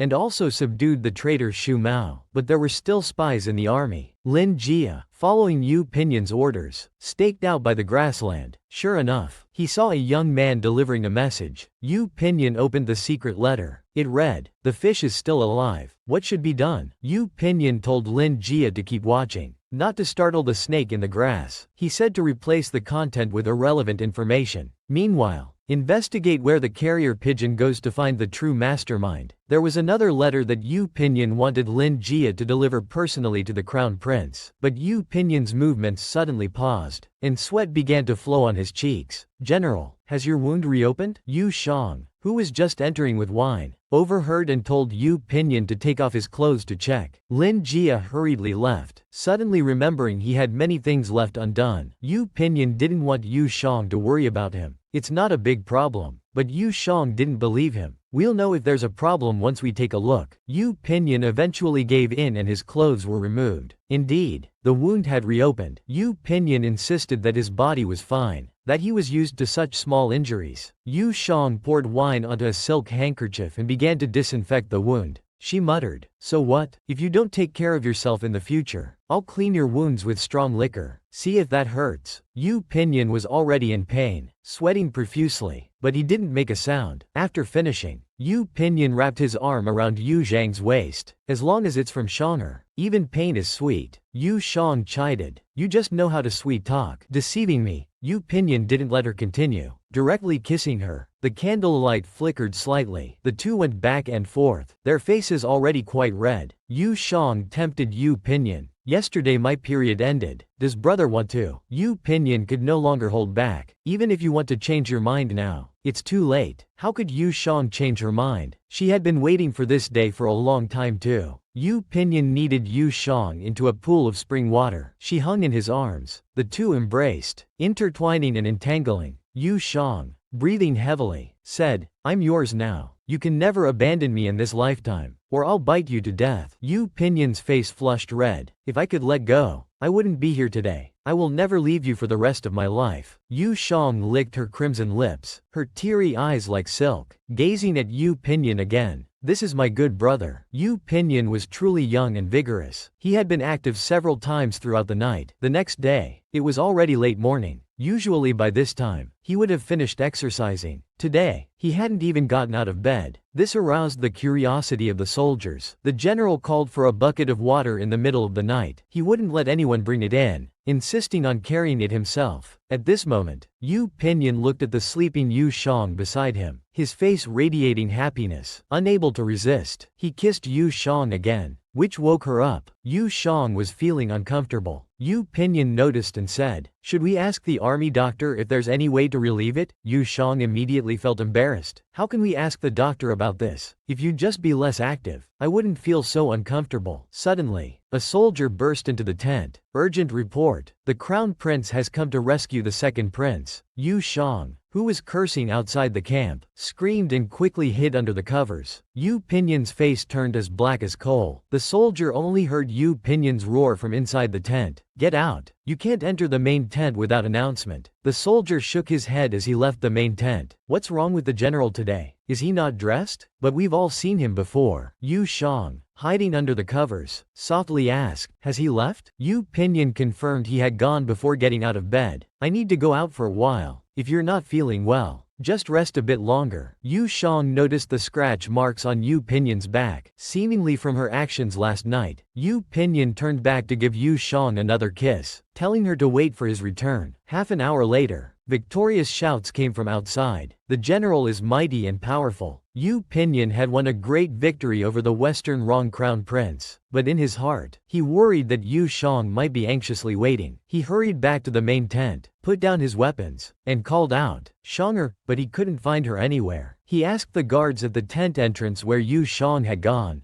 Yu Pinyan had been active all night, and the next day he defeated the boastful Western Wrong Crown Prince. Yet he didn't feel tired. When he returned and couldn't find Yu Shang, he learned that she had gone to the wounded soldier's tent. She was helping Dr. Wang apply medicine to the wounded. When Yu Pinyan entered, she didn't notice him at all. It wasn't until the wounded soldiers cheered, "The general has come to see us. The general is mighty," that Yu Shang happily turned around and said, "I'll be done soon." Yu Pinyan was suddenly embarrassed and had to lie, saying, "I came to check on everyone's injuries. Rest well, all of you." Yu Pinyan stood silently waiting for Yu Shang, but the wounded soldiers noticed something unusual. "The general is only staring at that boy applying medicine. I hope he hasn't taken a liking to him." Yu Shang finally finished applying the medicine and asked Yu Pinyan to go outside. The two came outside. Yu Pinyan was curious. "You could barely get out of bed this morning. How did you end up here helping?" Yu Shang blushed. "If you hadn't been so active last night, would I have had trouble getting up? I just felt sad seeing these wounded soldiers and wanted to help the doctor a bit." "That's good." At that moment, more wounded were brought into the tent. Yu Pinyan worried. "Won't you be scared seeing those wounds?" Yu Shang replied with righteousness. "Those wounds were received for our country and our families. I can only admire them. How could I be afraid? Without brave men like you, there would be no peace and prosperity in the great Han dynasty. I'm more than happy to do what little I can for you all." Yu Pinyan's heart pounded as he listened. To have such a righteous wife was a blessing from several lifetimes. In that moment, he forgot himself and took Yu Zhang's hand. The next second, he pulled her into a deep embrace. "Thank you, Shanger." Yu Shang also enjoyed her brother's embrace, but the next moment, she realized something was wrong. At the entrance of the wounded soldier's tent, those two gossipy soldiers from earlier were staring intently at them. When Yu Shang noticed them, the two soldiers tumbled back into the tent. Earlier, he had just been speaking casually. Who would have thought the general would come? Another strange piece of knowledge has been added. A letter. It separated Yu Shang and Yu Pinyan on their journey back to the capital, just because that day Shen Yuanqi reported to the crown prince. According to the recollection of major events in the Bitter Sea, it was discovered that the fourth prince and fifth prince were both suspected of treason. Coincidentally, Lin Jia delivered a letter. The crown prince personally received it. There was a message. Lin Jia handed the letter to the crown prince. "The general is still alive. Miss Yu is also safe and with the general." The crown prince learned from the letter. He already knew about the traitor Shen Yuanqi in the army. He also breathed a sigh of relief, but because Shu Mao was too tight-lipped and refused to comply. This time Lin Jia not only delivered the letter but also needed to find out to whom the traitor was sending messages. This was like a dream come true. The crown prince was just waiting for an opportunity to follow the clues. He could easily uncover the mastermind behind it all. At this time, he still needed to quickly report to his father, the emperor, to let Shen Yuanqi cooperate with Lin Jia in investigating the former military camp. Meanwhile, Yu Pinyan received a reply from the emperor. Surprisingly, it instructed him to secretly bring 50,000 troops back to the capital after pacifying the Western Wrong. The mischievous Yu Shang suddenly covered his eyes. "Guess who I am?" Yu Pinyan was in no mood for jokes at this time. He told Yu Shang not to fool around. He guessed that the emperor's order was probably due to concerns about a rebellion. Although the Western Wrong's crown prince and second prince had been captured alive, and Ji Rong had sent envoys to sue for peace, the situation in the capital had become even more tense. It seemed that the mastermind behind it all was about to make a desperate move. Time was of the essence. Barring any unforeseen circumstances, they would have to set out for the capital in 2 days. But he couldn't appear in the capital with Yu Shang. He could only have Zhang Meng escort Yu Shang to the capital first. Yu Shang was reluctant to part with Pinyan. How could Yu Pinyan want to separate? Moreover, Yu Shang had been away from the capital for so long. Shen Yuanqi must be worried. And with the old grandmother and the mastermind wanting to bring down the crown prince, the marquise's mansion surely wouldn't fare well either. Yu Pinyan kissed Yu Shang. After returning to the capital, help your brother check on grandmother. Yu Shang had no choice but to obey. The emperor's move suggested that there would certainly be a tough battle in the capital. Brother, be careful in everything. Take care of yourself. The two still wanted to be affectionate, but unexpectedly, a voice came from outside. A monk was seeking an audience outside the general's camp, saying he was looking for Ning and someone called Yu Shang. The two went outside the tent. The visitor was Master Kahui. Yu Shang was curious why she didn't see Master Kuhai. Kahui explained that after they were kidnapped, they were rescued by the crown prince's men. His senior had already returned to the capital to explain the situation to the crown prince. While he continued searching, now he could give an account to his senior. It was perfect timing as Pinyin was about to head back to the capital, so he invited Kahui to join them. But Kahui declined. He planned to continue his travels and cultivation. Pinyin could only clasp his hands in gratitude for the master's kindness, saying it would never be forgotten. If there was ever a need in the future, he would go through fire and water without hesitation. Kahui returned the gesture. Mountains are high and waters are long. Let's part ways here. Could Yu Shang return safely to the capital? Yu Shang was careless. She didn't dodge, but was startled by Dao Hong's sudden appearance. A month later, Zhang Meng finally escorted Yu Shang to her home. The mischievous Yu Shang thought of surprising Shen Yuanqi upon returning home, but she didn't expect Dao Hong and Lulu to be already waiting at the door. Dao Hong immediately flashed to the young lady's side. Only then did she notice Shen Yuanqi hiding on the side. Yu Shang wanted to create a surprise. She didn't expect to be the one surprised instead. Shen Yuanqi's face was dark as he raised his voice. So you finally remembered to come back? If it weren't for Pinyin's messages, I would have thought you were still staying with him outside the city. Yu Shang wanted to, but Yu Pinyin wouldn't let her. Just as Shen Yuanqi was about to get angry, Yu Shang smiled and said, "Thank you, big brother, for waiting for me especially." This made Shen Yuanqi awkward. He really had no way to deal with this little sister. Shen Yuanqi turned to leave, telling Yu Shang to quickly freshen up and not keep the ninth princess waiting. Yu Shang was curious why the ninth princess was here. Shen Yuanqi looked back. The ninth princess learned you went to the western frontier. After knowing the truth, she tried her best to cover for you. These past few months, thanks to her frequent visits, others didn't become suspicious. Otherwise, your reputation would have been ruined. Yu Shang didn't really care. Let others say what they want. Her brother wouldn't abandon her, would he? What she got in return was Shen Yuanqi's death glare. Staring at Yu Shang, he pretended to cough a few times. He still had to thank Little Nine. Clean up immediately and go see Little Nine. As she spoke, Yu Shang rushed to her boudoir like a gust of wind. Even Dao Hong couldn't catch up. The wind whistled, and leaves fluttered. Shen Yuanqi stood alone awkwardly in the cold wind. Girls truly grow up so fast. And a new couple was about to be born. The man is clueless, but the woman has intentions. Can you guess who they are? The ninth princess wanted to be Yu Zhang's sister-in-law, but it scared Yu Shang to death. It turned out that after Yu Shang freshened up, she came to the living room and saw the ninth princess and Shen Yuanqi chatting happily. The ninth princess hadn't seen Yu Shang for a long time and missed her very much. She bounced towards Yu Shang like a little white rabbit. Seeing that Yu Shang had lost weight, she urged her to eat something. Shen Yuanqi saw this and sighed. How could Shanger not lose weight after months of eating dry rations? He decided to go instruct the servants to prepare some delicious food, leaving the two of them to catch up. But no one noticed the disappointment in Little Nine's eyes. When Shen Yuanqi walked away, she was still reluctant to let him go. Is he leaving already? Yu Shang teased. Stop looking. Your eyes are about to fly out. My brother is very busy. It's already rare for him to come and chat with you for a few words. Besides, you didn't come to see me. You clearly came to see my brother. Little Nine's face turned red. She didn't even try to hide it. You can tell? Well, Lord Shen is the most handsome man in all of Han to me. I can never get enough of looking at him. I know he always sends me away after I finish eating pastries, so I eat as much as I can to stay longer. That's why I've gained so much weight. Yu Shang sighed. So this was how hard the ninth princess had been trying. It's too difficult. From now on, come whenever you want. Look as much as you want. Stay as long as you want. I won't force you to eat. When you've had enough of looking, I'll send you back. Little Nine finally heard something heartwarming and was overjoyed. Father was right. Shonger is the most loyal. So what do you think about me becoming your sister-in-law? That sentence almost choked Yu Shang to death. She quickly covered Little Nine's mouth. You can't say that outside. Otherwise, my brother will surely be put on the spot. This is no small matter. Your marriage is entirely up to His Majesty to decide. Your opinion doesn't count. These words hurt Little Nine's feelings. I just want to see Lord Shen in person. Having said this much, and with Lord Shen gone, she felt there was no point in staying. So she let Yu Shang rest well and said she'd come back to see her tomorrow. Yu Shang watched Little Nine leave and asked, "Are you coming to see me or my brother?" Little Nine blushed. "Can't I see both?" After Little Nine left, Yu Shang felt sleepy. She was exhausted from the long journey. By now, Dao Hong had prepared the bath water. Should Yu Shang take a bath? But could Shen Yuanqi and the ninth princess really become a couple? This matchmaker actually came to propose that Yu Shang become a concubine in the Sun family. But Yu Shang scared her off with a few words. It turned out that Yu Shang was in her boudoir, grooming herself. Lulu had recently learned several new hairstyles and wanted to try them out. After applying heavy makeup, Yu Shang looked somewhat seductive. Even Dao Hong was stunned by the sight. Yu Shang looked at herself in the mirror. Being too beautiful is also a sin. So this leg should be sometimes good, sometimes bad. Otherwise, it's too eye-catching and will invite trouble. She asked Dao Hong to bring out the wheelchair. Sure enough, before she could even leave, trouble came. The Sun family sent a matchmaker again to propose marriage. Yu Shang was curious. Didn't my brother already reject Sun Mingjia? Lulu thought about it and got angry. We had already refused. But that Sun family still persisted in proposing. Later, when they saw that the master was suspended from his position, they actually changed their offer to take the young miss as a concubine. It's truly despicable. Yu Shang smiled faintly. It would be a shame not to meet such shameless people. In the main hall, the matchmaker was persistently trying to persuade Shen Yuanqi. Although you're currently suspended, you're still the Minister of Justice. If you're dismissed by the Emperor in the future, it will be extremely difficult for Miss Yu to marry into a family like the Sun's. Yu Shang happened to hear this. As she entered, she put her hands on her hips and said, "You want me, the daughter of the Minister of Agriculture, to be a concubine to a mere clerk? How dare you?" The matchmaker was startled and hadn't yet responded. Yu Shang continued, "Why don't we invite Madame Sun to the palace tomorrow? We'll meet with the Empress and ask her properly if there's any precedent in our great Han dynasty for a Shangjun to become a concubine to a minor official of the six ministries." The matchmaker was both shocked and frightened. Everyone had forgotten that although the Yu and Shen families had fallen on hard times, Yu Shang was still the Shangjun of the Emperor's Qingfeng. Yu Shang didn't even want to look at her again. "Tomorrow I will pay my respects to the Empress. You take this message to Madame Sun. Tell her I'll be waiting for her at the palace gate at the Chen hour tomorrow." The matchmaker nodded repeatedly. This servant was presumptuous. How could a servant like young Master Sun be worthy of the beautiful Shangjun? After saying this, the matchmaker hurriedly left. She was going to report back to Madame Sun, hoping the Shangjun wouldn't blame her. But in her heart, she thought the Sun family was likely to face great misfortune. Yu Shang complained to her brother, "They're bullying us to our faces. How can we still be nice?" Shen Yuanqi had his own plan. "I'm a scholar. I kill without drawing blood. Let them be arrogant for a few more days." Yu Shang was worried about her grandmother at the Marquise's mansion, wondering if she had been well these days. Shen Yuanqi shook his head. "I'm afraid not too well. The Emperor intends to catch them red-handed, to reveal the truth to the old lady." The old lady, thinking it was about Yu Pinyon's life and death, fell ill within 2 days. When that foster mother learned about it, she falsely claimed that Yu Pinyon had framed Yu Junwei. The Yu family's third branch took the opportunity to overturn the case and even regained their title. Upon hearing this, Yu Shang trembled with anger. That Lin woman, is she treating brother as a son or an enemy? Even the most vicious beasts don't harm their offspring. She's worse than a beast. Shen Yuanqi watched silently and sighed. The jealousy was thick. At least Yu Pinyon has a mother worse than a beast and a heartless sister. But heaven has given him a loyal and righteous child bride. Only I, Shen Yuanqi, am the most pitiful. I'm left with just one relative who always sides with outsiders, leaving just a piece of paper before running far away, causing me to worry sleeplessly every day. Yu Shang was instantly bewildered. She quickly tried to appease him. "My good brother, I'm back now, aren't I? let's consider this matter closed. Alright, as Yu Shang was about to go to the Marquise's mansion to see her grandmother, Shen Yuanqi told her that the Yu family's third branch had already occupied the mansion. The old lady and her elder sister had gone to live separately on an estate. Yu Shang hadn't expected things to be so bad. She had to go see the situation. How is grandmother doing now? Yu Shang went to visit her grandmother but encountered Yu Miaoqi and the third branch's Zhou Shi bullying her grandmother. An exciting war of words was about to begin. It turned out that since the Yu family's third branch had occupied the Yongle Marquise's mansion, Yu Miaoqi and her mother had moved back to live in the mansion. On this day, Yu Miaoqi was grooming herself, so she was alone, feeling very anxious, and came to see Yu Miaoqi. At this time, Yu Miaoqi was extremely pleased. According to her expectations, she would soon become the consort of the fourth prince. When that time comes, she'll rise to prominence and make that old thing, her grandmother, welcome her mother back, and even make her swallow the divorce papers. Lin Shi retreated in shock. The old grandmother is still my mother-in-law. Your grandmother. Li Yan's body is barely cold, and I'm already helping the third branch slander him. This is already wrong. Yu Miaoqi's face changed slightly. Mother, didn't I tell you? We and third uncle are just using each other. You help third uncle seize power. Third uncle becomes my backer, sending me into the palace. In the future, when I give birth to a prince, I will certainly help clear big brother's name. By then, you can look forward to being the marchioness of the mansion. At this moment, Zhou Shi, the matriarch of the Yu family's third branch, also came to see Yu Miaoqi. Yu Miaoqi rushed to greet her. After exchanging pleasantries, Yu Miaoqi only wanted to know if the noble one had any message for her.